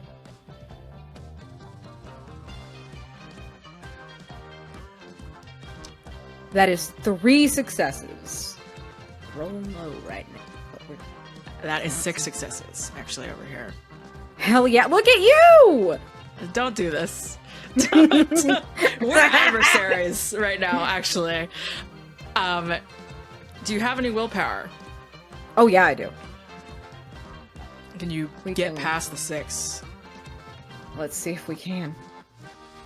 I got 2 successes on a willpower reroll. So that's only going to be 5. You do not manage to incapacitate this person quite yet. They're just like just fighting back hard. You see that Jesus mows down at least one other person in this perimeter sweep here, and he is not, Sal, again, noticing. He's not pulling out any specific stops. No particular vampiric discipline. No particular thing. He hasn't really... How much has he showed you other than the fact that he can rip people open and then put them back together? He's just shooting in his merry little way. And I think, unfortunately, with your back turned as well. Actually, give me... Let me see. What could you even roll against this? Oh no.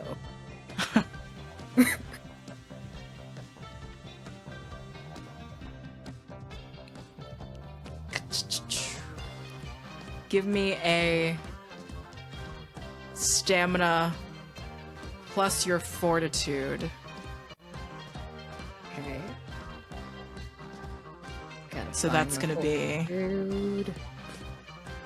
What else can I make you roll? Where the hell is my fortitude? On this sheet.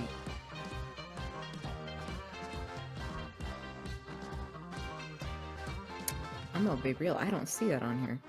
Your fortitude, you have 1 dot in it. Oh, thank you. Oh, I was looking at the wrong thing.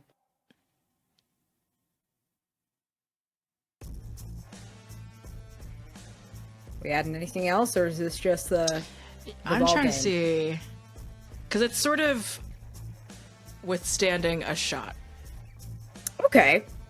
I think those are 2 pretty solid. We'll just see what you get really quick. Hang on. Okay.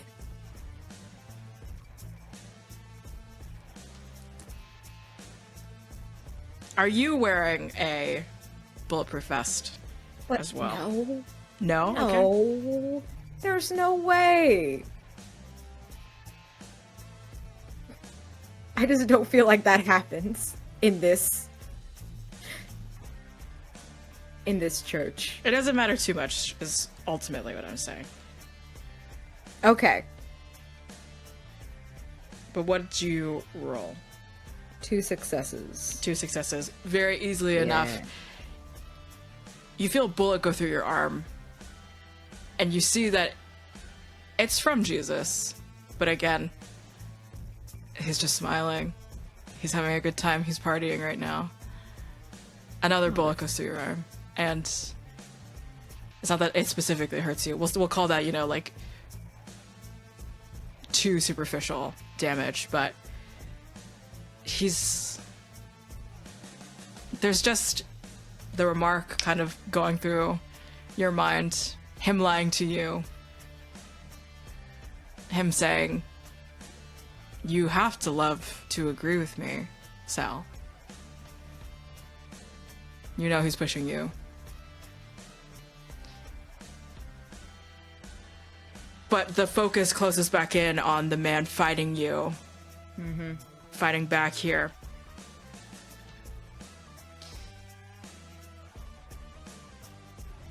Let me see. He specifically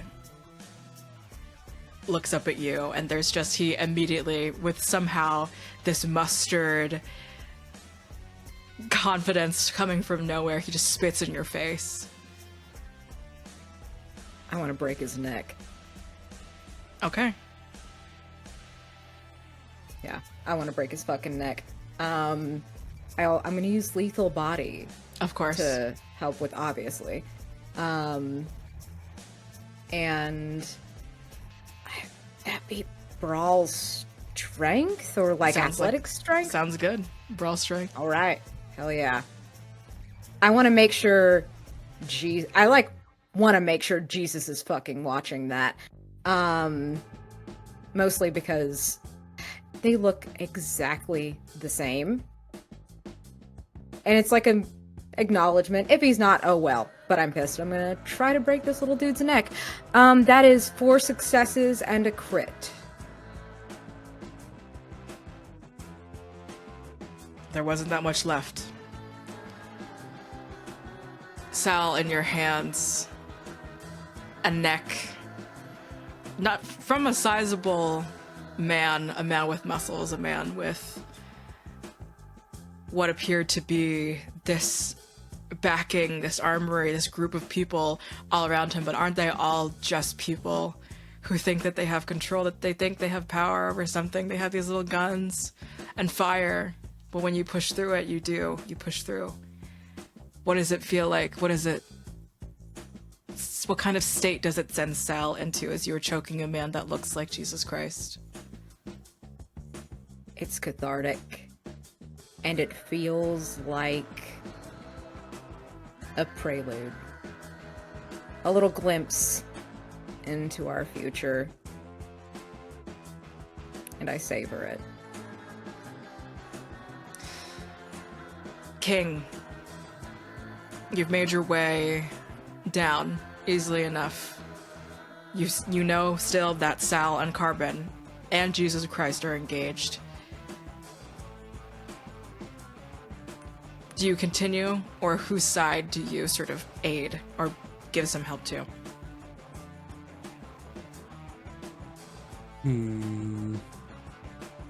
I think as I jump down here, like land and kind of toss this guy who's still alive, but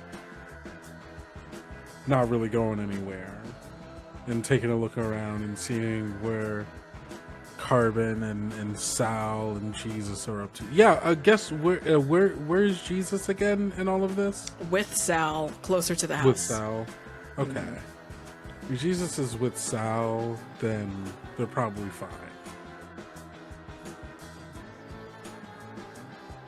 I'll check on Carbon. Make sure it hasn't blown itself up or caught itself on fire and is just flailing around. Yeah, who knows what Carbon's doing? So you know what? I'll check in on that. You see a man whose ankle has just broken right in half, laying on the ground. One other person, Carbon has just a flaming person. Carbon has just like flung and slammed onto the ground, and there are 2 other people who are wobbly, but they are making their way towards Carbon and not seeing you quite yet. Okay, they're making their way towards Carbon, haven't seen me. Then, how far are they away from me, would you say? Not all of you are extremely close together. It's just like a sprint, sort of hop, step, and a jump situation. Amazing. Then, can I, if they still haven't seen me, I want to kind of stealthily like move up to them like quickly, and I want to slice them at the back of the legs, like right behind the knee. Taking out that long blade that I got from the table from earlier, and just like getting like real low to the ground, still having my shadow cloak going, and just running up behind them and slicing at the back of their legs. Dexterity and melee +3. Dexterity. Are you going about it stealthily, or are you just trying to? I'm going about it stealthily, I would say. Or if they can't see me, yeah, I'm trying to keep them from seeing me. That's a big thing here. Hey, that's 4 successes. I'll take that. Okay. Let me see. There's just something about feet with all of the apostles. Maybe it's just Jesus. One of them falls to the ground, and at Carbon, you just hear a guy just like just scream and just sort of squelch as he goes down, like the back of his legs, his ankles just giving out. And there's just one other guy with that mystical gun situation. Carbon, you have their attention. It's the last one in front of you.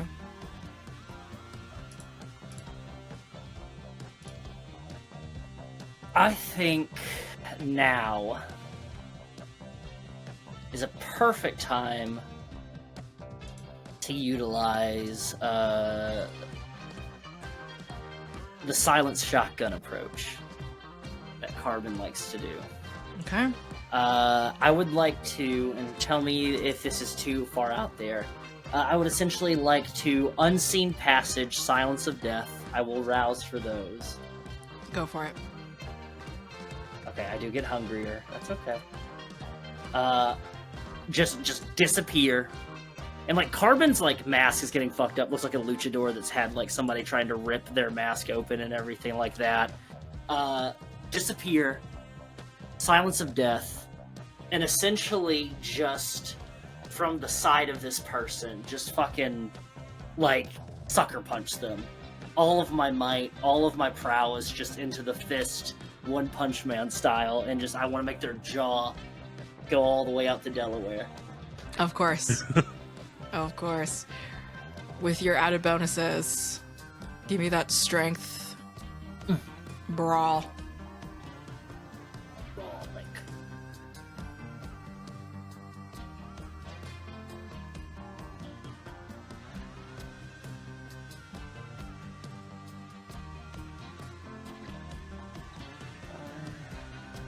Six successes. 6 successes. There was not that much left. King, you get to witness John the Beloved.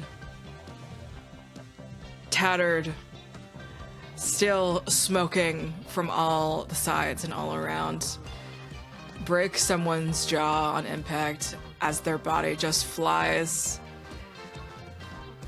smashing into one of the house's pillars as its final effort, last-ditch effort to staying and maintaining itself as a house just falls.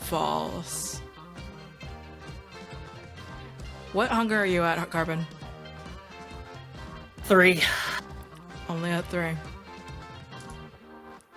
But that spout, that fountain, that has just opened up in this person, just gonna grab by the forehead right there, jet the neck back up, rip the mask off, and then just tuck in right there where there's that spigot right there that I just made on that jaw, and just letting it all go. Is this my Very first nice. time seeing Carbon without the mask? You saw the bottom half before, but now it's Yeah, the full but thing. like the Yeah. full, yeah. King, handsome. Huh. It's just like internalizing. Why the hell is he wearing that mask? Like a stunt driver or like a NASCAR driver that's like perfect for like the fucking merchandising. Yeah. You belong on the side of a Wheaties box. Hey, any romance? Anything in the heart, King? Is he kind of attractive? Anything in my heart? Yeah, he's a handsome looking guy. Okay, yeah. I'm just grabbing a tongue and just Yeah. slurping the tongue muscle in and everything like that. like- And, yeah. I'm just like, oh yeah, why the hell is he wearing that? And it's like a No, vulture whatever. just tearing into it. It's nothing. It's just picking at parts and everything. Yeah. Yeah, Very attractive. I do watch longer than I think is normal to watch someone feed. Just like I think, just still like just like taking in the face. Also because it's like I don't know the next time I'm going to see Carbon's face, but just so I can remember it, so I can plaster it in my mind over the mask, and just like, huh. But I think there's also like the watching the feeding, because I'm also like I'm feeling that hunger rise in me, and I'm just like watching it, and there's almost a little bit of like envy a little bit, I think, rising in here of like, fuck, I'm so, like, I'm hungry. I wish I could just do that right now.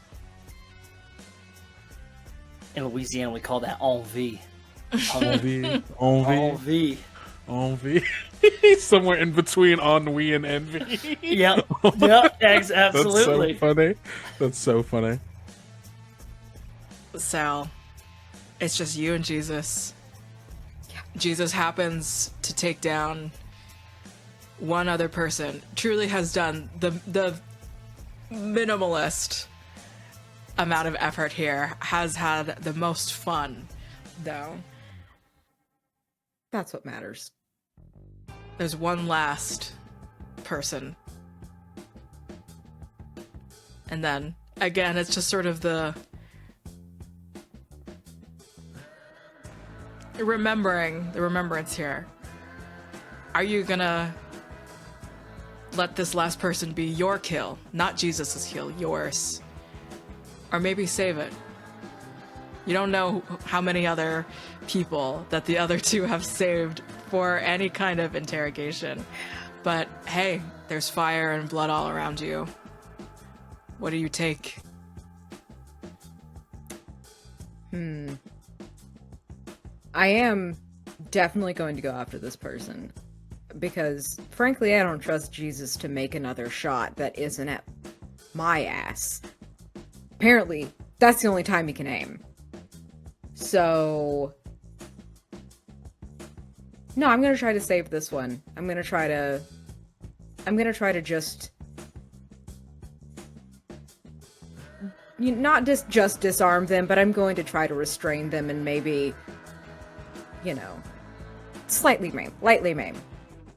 You know, to... because I don't want another one of that bullshit spending a minute and a half to 2 minutes choking a dude. Forgot how long that shit took. I don't like that. That's a long time. So I'm going to just try to, probably just stab him in the side, avoiding vital organs. Okay. Disarm him. The good shit. The easy shit. And then we'll see if anybody saved anybody else. Cool. And you're trying to maintain this person, keep them alive, but still try and incapacitate. Yeah. Okay. Or at the very, a gut wound takes a long time to die from. And this is with a knife. Yes. Okay. Give me composure, melee, +3. Composure, melee. That is unless you get them in their duodenum, which then just makes it Yeah. of everything. Well, yeah, I don't want to do that. That's a whole thing. I'm gonna use a willpower, and we're gonna re-roll because I only got 3 successes. Come on, click a button. There we go. Oh, I accidentally rolled twice. I got 3 successes in willpower. So as well, you have after 6 the total. re-roll. Yes, I have 6 total. Okay. You were able to do this in a way that you know that you will be able to keep this person alive. Perfect. There is just the sheer intimidation. Again, just this person. It doesn't take them long before they start shivering. As it all just kind of finally comes down.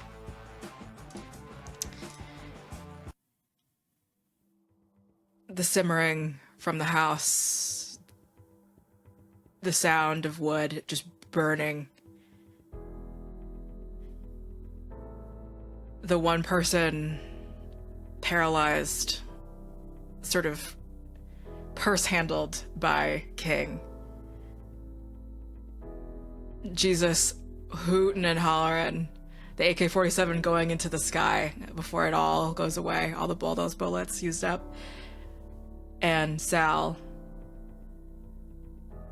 holding onto someone with your big knife lodged right just where it takes before they die.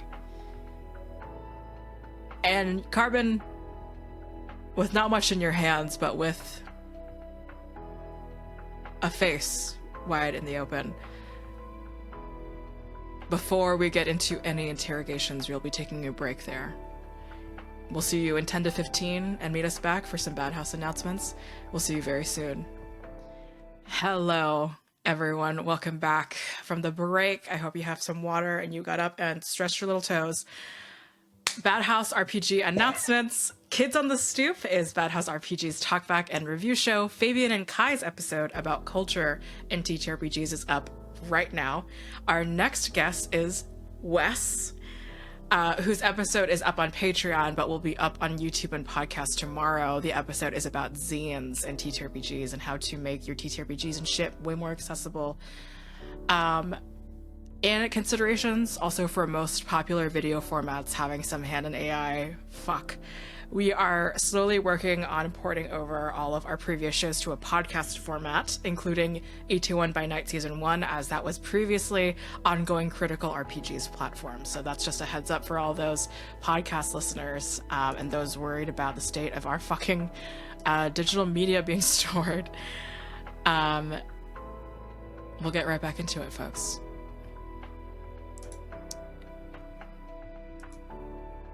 The house, the historic mansion, is destroyed. Despite the fact that it was built around all this dilapidated construction and such, there are 2 people left for this game. Whether or not it was all worth it, whether the gleeful laughter of Jesus actually means anything to you, the threat of your lives, as short as y'all felt it, there was a small hint of threat there for a second. Jesus makes his way over. All right, put them in tie them together, put them in back to back or whatever it needs to look like. It doesn't need to look like anything. Do you want? Oh, you wanted, and I'm gonna go over to the guy that whose spine I broke, and I'm gonna pick him up by his handle, and bring him over, and I'm gonna just like kind of like hold him up almost as if he were like a puppet, and goes, I got you someone to interrogate.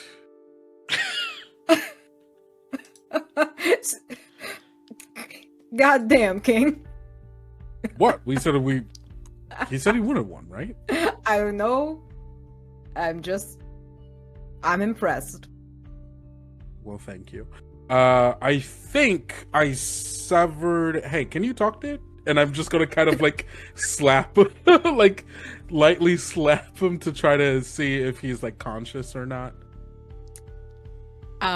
In and out of consciousness, finally sort of wakes. There's like brief and loud panic about not being able to feel his entire body.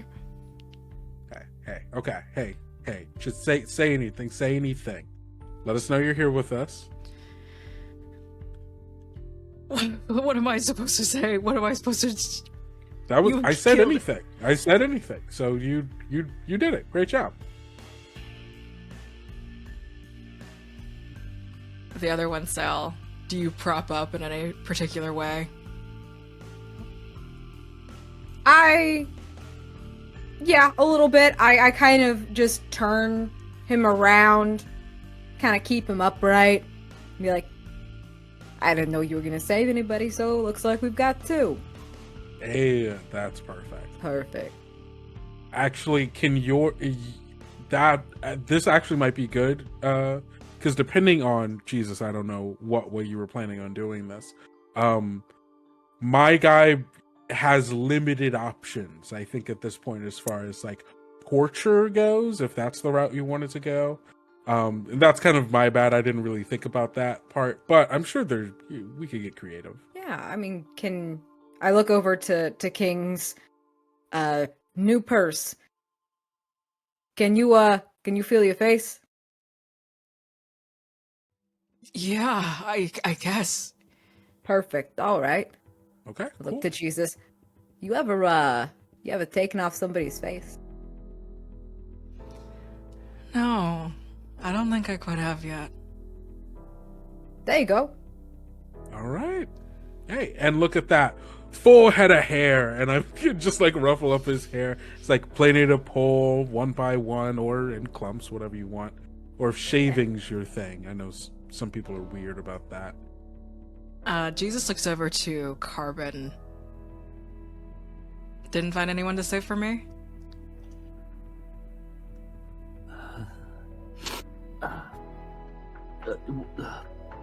I tried. Over there. Where am I looking, Carbon? Retrieve. And I point. And I grab one of the crispy guys that are probably just barely clinging on to life, and I just drag them over and just dump it by the other two. I would say this one is thoroughly tortured, thoroughly interrogated enough. You couldn't control yourself.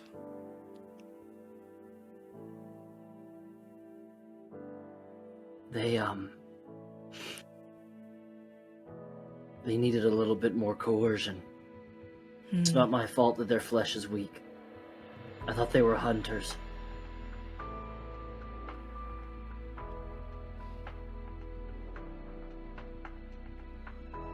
Everyone, give me a wits plus awareness. Get a 6. Or, sorry, insight. Ooh.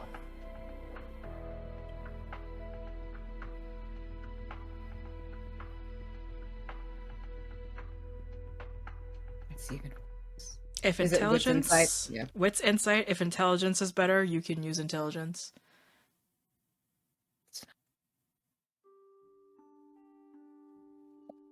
One success.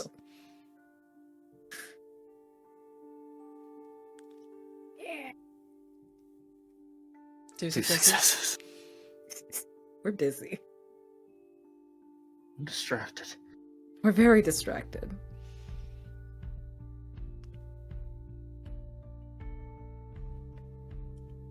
Kendo.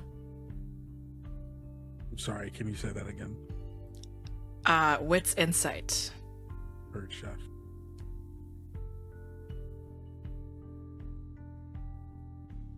Well, that is 2 successes.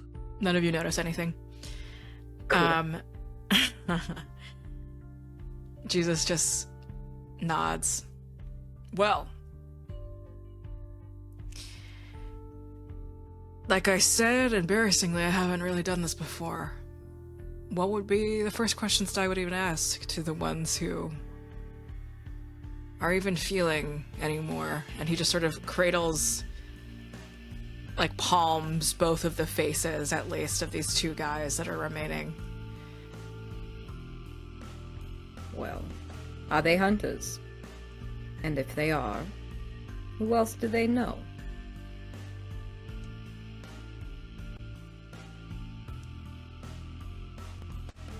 We'll say the one that you procured, Sal,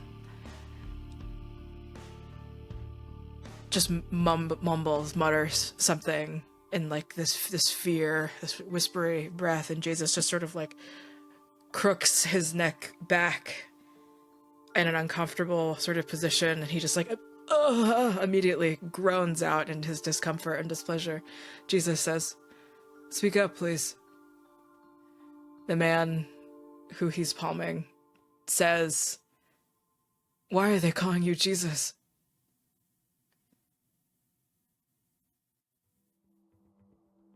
And Jesus just gives a hearty laugh from his chest, from his stomach.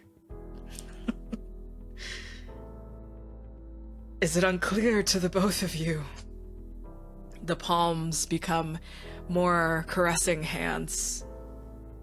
but the sweat, the clamminess from Jesus's hands sweats blood. And there's just, the both of them are seeing just like the stripes of like, almost as if you're just sort of skating blood through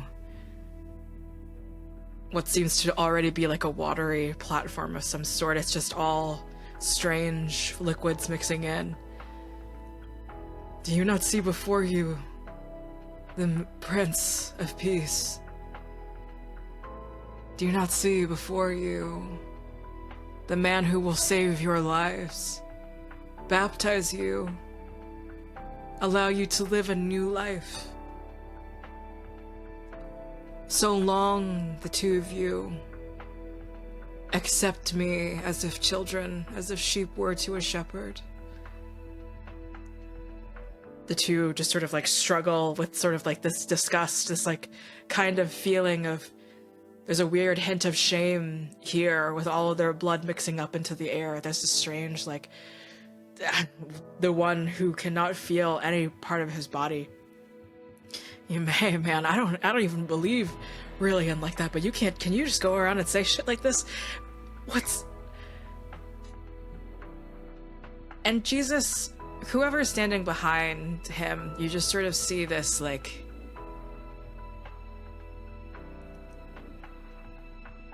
he doesn't feel as if he's being taken seriously. There's like this sudden, there's not an entire break, but there's a frustration as Jesus just grasps hold of the paralyzed man.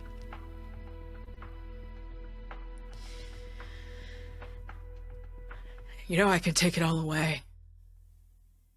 You know that, you know, Jesus, I am someone who will and had died for you, and I came back for you. And you don't recognize me. You don't recognize me. All these people behind me. Everyone who died behind you saw me, saw my face. My word, my bullets take you away. There isn't anything left of the paralyzed man. Jesus just lets him fall back.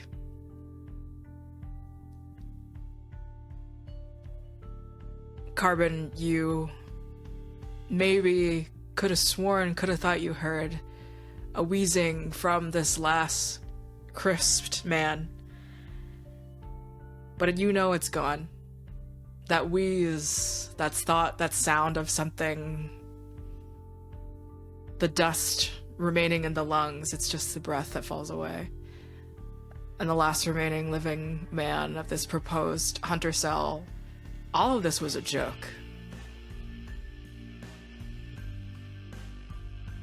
And Jesus just takes this person, this man, the man he mutters again, and Jesus just screams in his face, just like his fingers almost dig into like his ears, like the sides of his face. What did you fucking say? And he whispers the man in front of him, don't I know you from somewhere? And Jesus crushes this man's head, caving it completely in from the temples, the sides of the cheekbones, just into the nose. A crushed up apple, a skull. The brain is too intact for Jesus as he just begins to start punching it into his hand, takes the back of the head, and just realizes that he's just pulling and pushing in a way that doesn't make any sense, and just like throws the remaining skull and brain down to the ground and just starts pounding it with his own hands.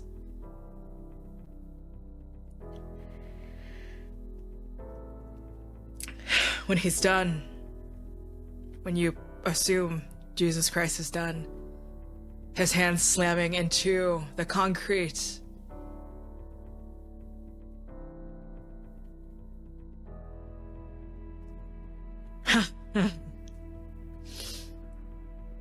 just stands, lifts from his knees, staggers onto his feet. All of you just see his back.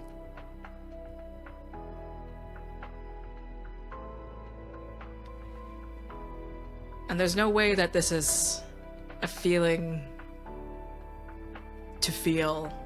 There's no way that there is any sense of this happening, but there is just an aura of something colder coming over him, despite the warmth coming off of what you know to be the flames in this house and all the burning wood. Jesus walks through the three of you, and he's not sweating, he's not perspiring blood anymore, he's wiped it all off. And if he purposefully, when he purposefully just brushes past Sal coldly, that's the key word. His skin isn't warm anymore. There's no rosy flesh. Cold skin he embraces for the first time. And as he begins to walk back to the truck,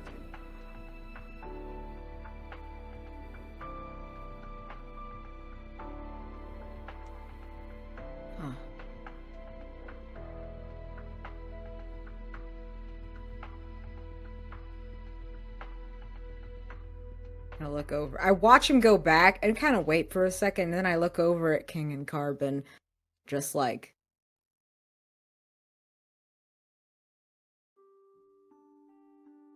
It was a lot.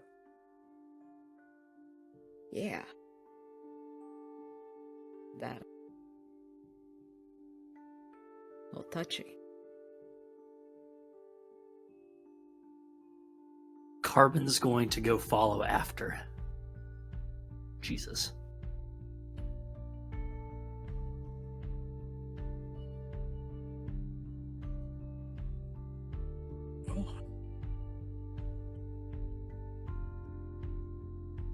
I'm fucking hungry, so yeah, let's get the hell out of here.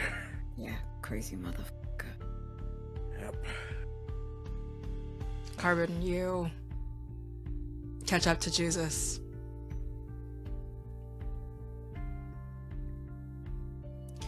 Do you say anything? What do you do to catch his attention?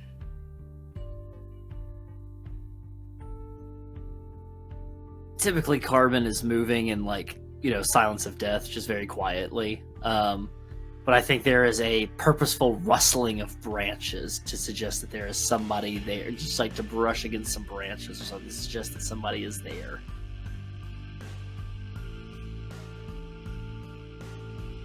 Jesus, as if he did not have an entire tantrum, looks over to his side, and it's a bit more of that collected cult leader, serial killer that you recall, that you remember. Yes, Carbon. What can I do for you?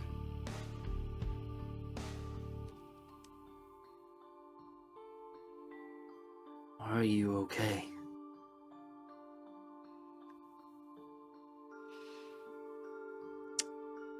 Do you allow Jesus to move you?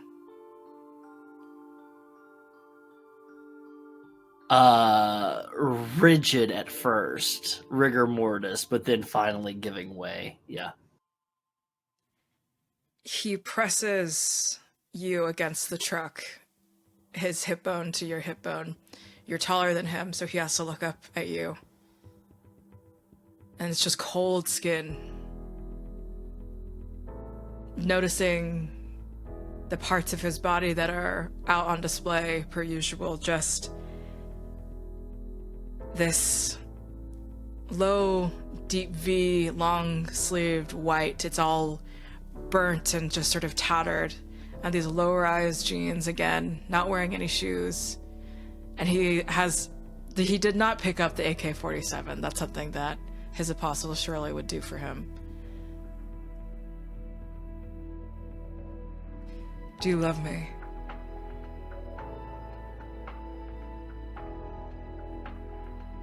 Truly, but you shouldn't look at me. I'm hideous. And Jesus, with all of the... It's not warm anymore, but that cold caress of his hand going through the side of your skin, face, whatever hair you have tucked around your ear. You are my beloved. You are so beautiful in a way I've not even dared to describe about my other apostles.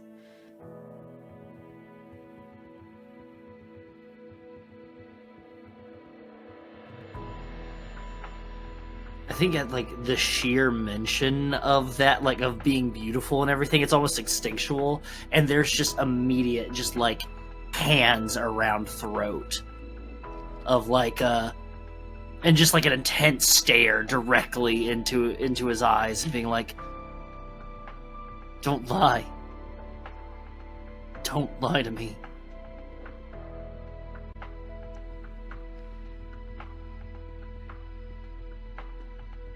I would never lie to you, and I never have. Every word I say is the truth. Every word I bring will be a harbinger to new information, to new gospels, innovation, healing, disease gone. If truly how you view yourself is something you view as despicable, I can change you how you'd like.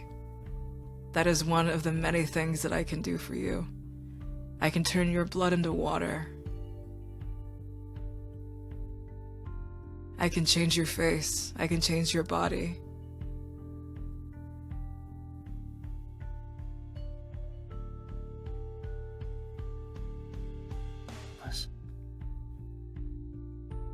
I don't have to promise you anything, beloved John. I can show you.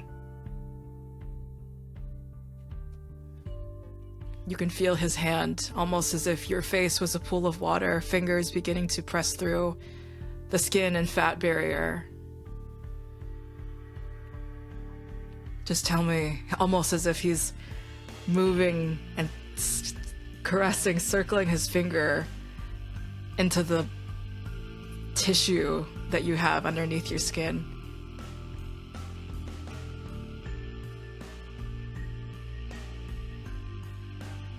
Glancing past at the flames of the house and everything. Make me pure. Perfect. Cleansed. Burnt.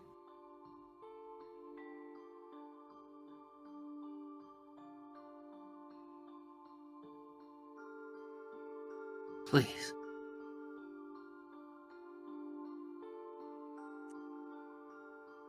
He takes your hand. Sal and King, you just sort of see from your perspective Jesus pulling Carbon towards the fire.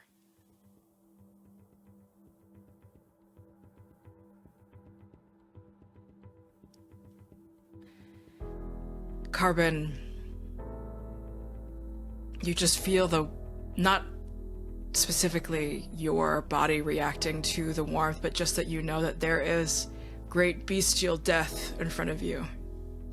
Something you've become accustomed to, something that you craved, punished yourself with. Jesus takes what seems to be this burning piece of wood, what's left. It's burning his hand, but again, he does not flinch from it. It's just this perfect stamp, circle-shaped piece of wood, burning, dead flesh between his fingers. Sal and King, you see Jesus make Carbon kneel in front of him. And there are sweet words you don't hear. But Jesus takes this burning piece of wood and just presses it into Carbon's forehead, eyes, nose, mouth presses. And Carbon, Sal and King they don't feel this as well, but there is something binding. You know, usually you wake up every day with the same face. But Jesus Christ, as he promises you, the flesh is crafted. The blood is magicked. This stain is a blessing. This stamp is love. You are the beloved. And now your physical form will remind you every day of that. As Jesus takes the wood off.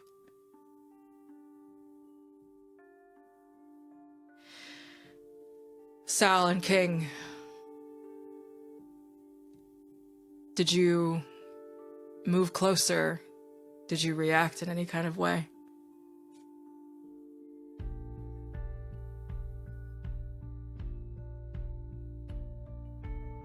There is a real, I think King gets to see, there's like almost like a reflexive to like go and stop this, but he stops himself.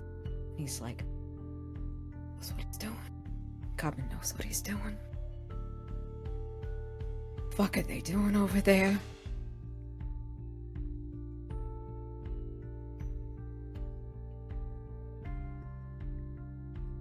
I think they're having sex. Be what they're fucking doing. I get the sense that Jesus really takes to the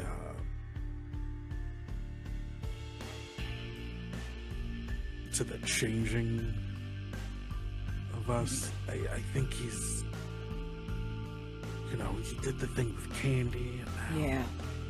Now this. I'm not letting that motherfucker touch me. Yeah.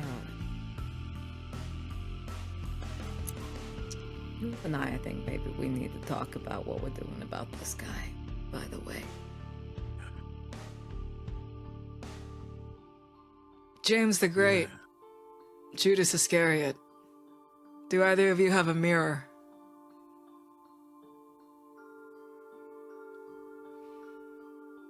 I don't. How big of one? It can be your phone. It can be Okay, that's what I was going to offer. And takes my phone out and tosses it to Jesus.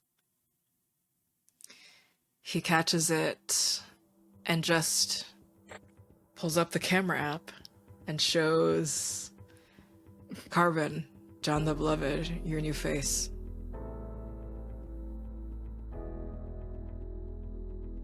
Old friend, how are you feeling?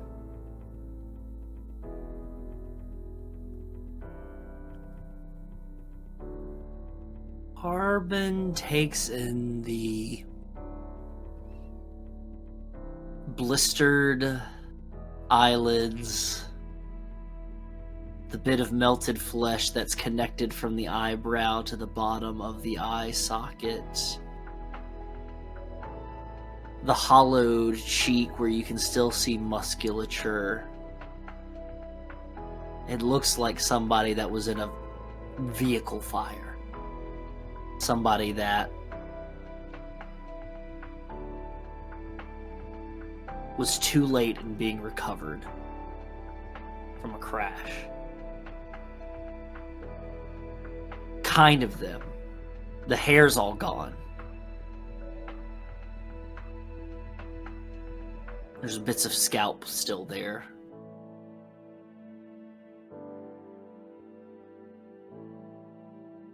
And there's just a wide smile where you can see the almost shark-like teeth.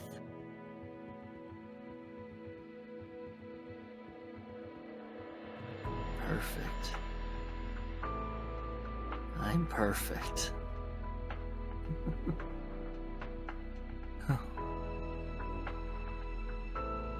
I'm undeserving.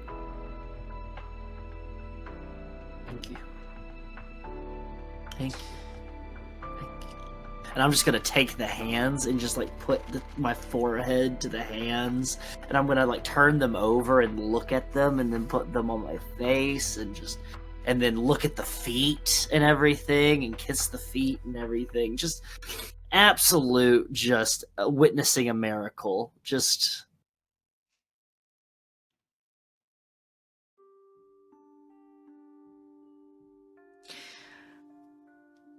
John, why don't you make sure with your other apostles every body is burnt, and make sure everyone gets home safe? I think it is time for my preferred method of hunting. I will leave you as I love you. As I love all of you, hand gesturing out to Sal and King. Love you too.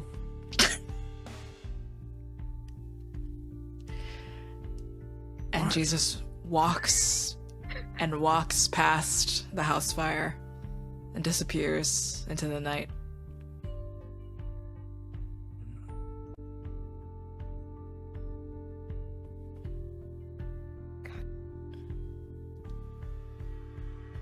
We'll say oh, go for it. Just wide smiled, comes back to the group and starts grabbing bodies and dragging them to the house. Glad you're okay, Goblin. Better than okay. Whole.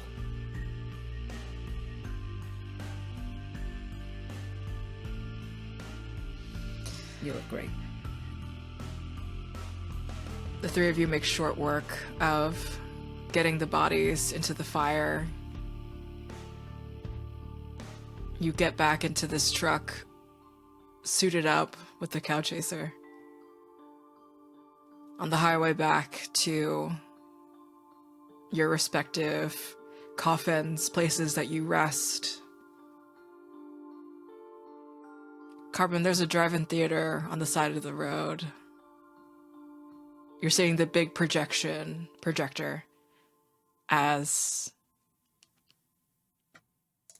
what is it called? The Prince of Darkness is playing. And you pull in.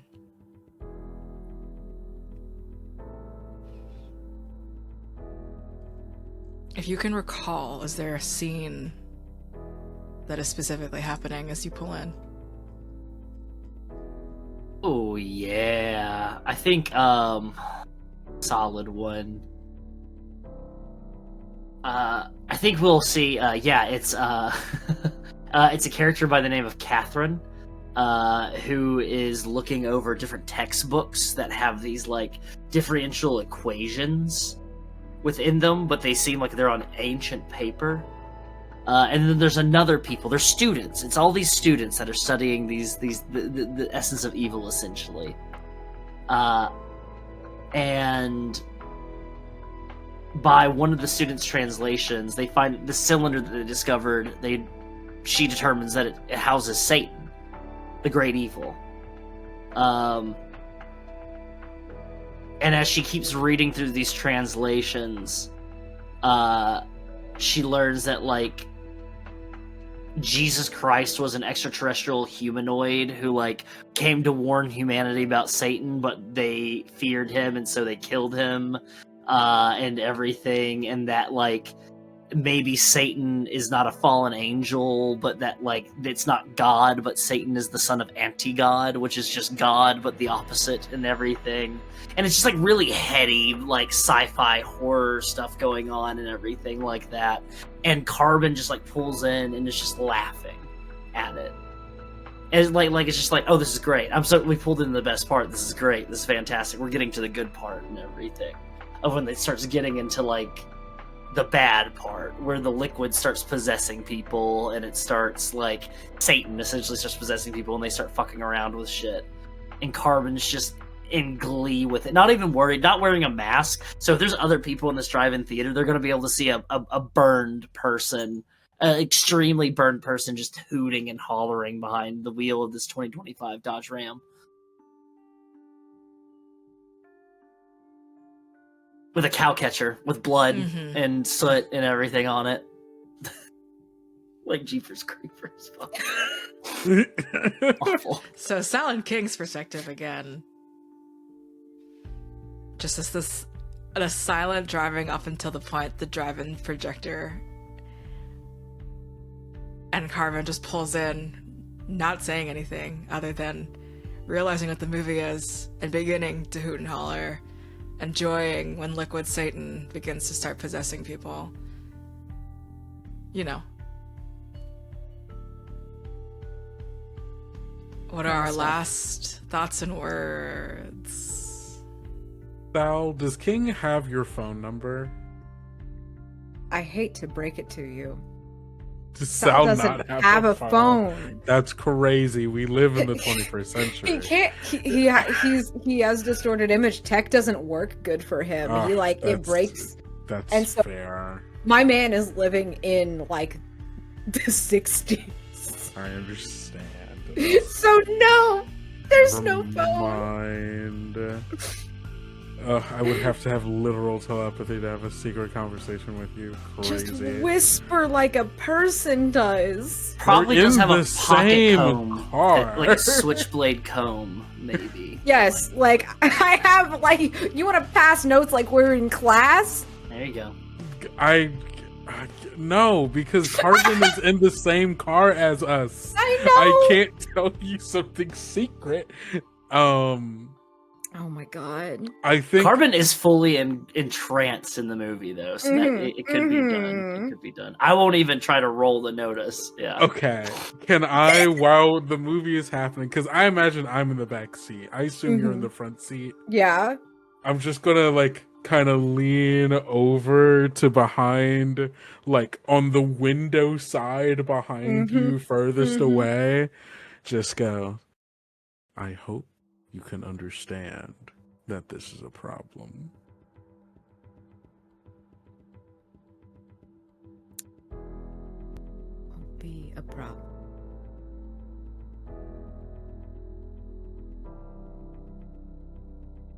Just like a very light hand on your shoulder. I know you're smarter than this. I think there gets to a natural like progression where there's an intermission for the movie, and they start showing what's going to be showing throughout the rest of the week and everything like that. And I think the Warriors comes up, like it's like that old like the Warrior led by Walter Hill, and then just like Carbon's looking at it and everything like the can you dig it, and then like all the different stuff happening. I think Carbon, eyes wide, like eyelids have been blistered and burnt away practically, just turns and looks at the both of you and goes, I think we should be a pack. Yeah. A proper pack. Candy too? Sure. We work so well together. We can all drink the blood. We can drink it together. Properly.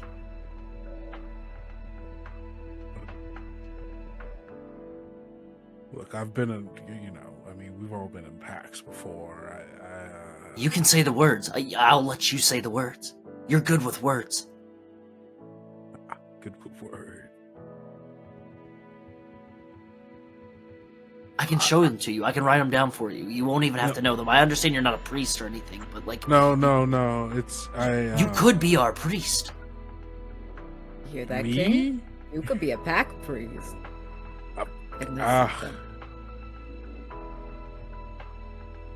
They've gotten away from the traditions recently with the new Sabbat and everything, and I understand. It's a way to adapt, to survive and everything, but I just miss some of the old stuff, and I just think that it could be fun.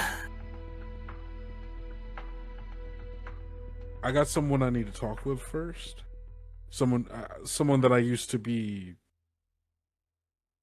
Someone I used to be in a pack with, and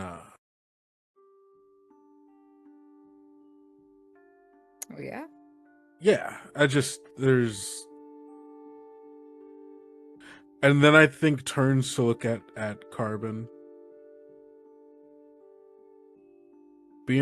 in a pack is a serious deal, and I know you understand.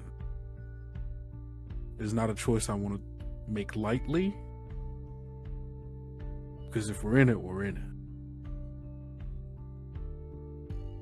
And I want to talk with someone who's been in one with me before, to make sure that I'm not doing it for the wrong reasons, and that I'm ready to do that again.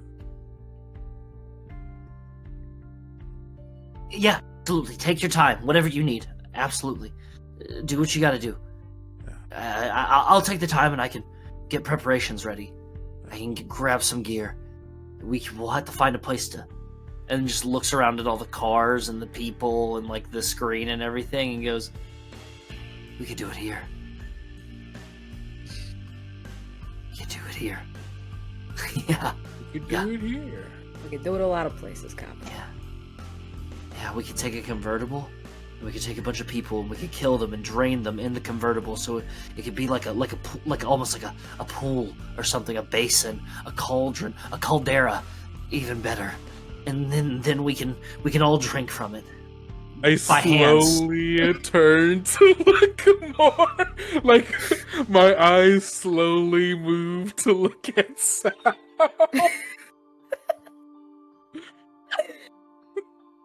The headlights could be used. Oh, we could melt candles on the hoods of the cars. That would be effective. Yeah. Okay, great. No. Take your time. Absolutely. And We'll get preparations. We'll make sure that we're all on the same page, because we still got to talk to Candy about it. We do. She's a part of this too. Yes. Sal can talk to Candy. Absolutely. Sal can talk to Candy. They used to be in a pack together. They can do it. Exactly. So yeah, same thing with me and mine. You and yours. Make sure that we do it right. Yeah. And that we're ready. Because once we're in it, we're in it. Together, and puts a hand on Carbon's shoulder, and then puts a hand on Sal's shoulder with a notably tighter grip. I pat King's hand and look at him. I hate to break it to you, King, but I think we are all in it already.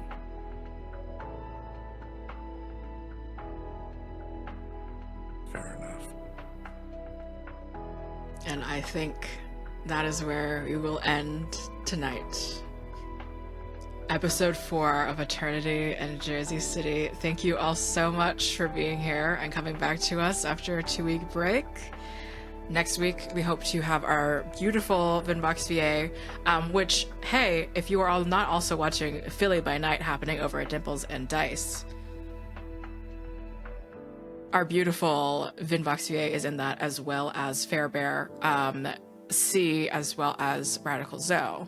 So that wonderful tale is also happening over at our friend's place. I have been Josephine at Scary Dog Friend on all the socials and things like that. Co-producer over here, as well as your alchemist, empress, Jesus Christ, and all of the things of Jersey City. I'll pass it over to B. Hello, everyone. I'm Benar. I have been Sal, your shitty La Sombra dad, and this was fabulous. And I'm gonna pass it over to our king. Hey everybody, my name is Kendrick or Kendo, whichever you prefer, and I once more was king. You can find me everywhere on the internet that matters at Kendo Makes Films, and you can find my actual play podcast, Tales Yet Told, wherever you get your podcasts, and on social media at Tales Yet Told, on Blue Sky at TalesYetTold.com, and Monday is actually our 4-year anniversary, which is kind of crazy to think about. I think we're going to you could also listen to me on My First Dungeon during the Wild Sea season, and there's some other stuff I've been doing more this year, and I've kind of forgot to track what I did and didn't do. So If you just look places, maybe you'll find me somewhere. But yeah, you can keep up to date with everything that I'm doing, mostly on Blue Sky at Kendo Makes Films. And I'll pass it on off to our gorgeous, the most beautiful, very, very, very noble, demure Nosferatu Carbon. Hey. Hi. Yeah, I play Carbon, whose pronouns are he, it, who is now a proper Nosferatu, I think, maybe? Fingers crossed, we shall see. Doing great stuff. My name is Wes Franks. My pronouns are they, them. You can follow me everywhere. Just look up Carrion Comfort on whatever social media you're at, and you'll probably find me there. It's pretty easy to find me, which is great for the government. But you can also hang out with the RPG Zine Club with +1 EXP, and you can come and get games every month delivered fresh to your door. We have 2 that are releasing this month. It is Midnight in a Perfect World by Zoeb Mashur, which is it's like a dinner LARP. It's the eve of your independence and you're celebrating your country's independence, and so you have dinner with your friends and family and reminisce.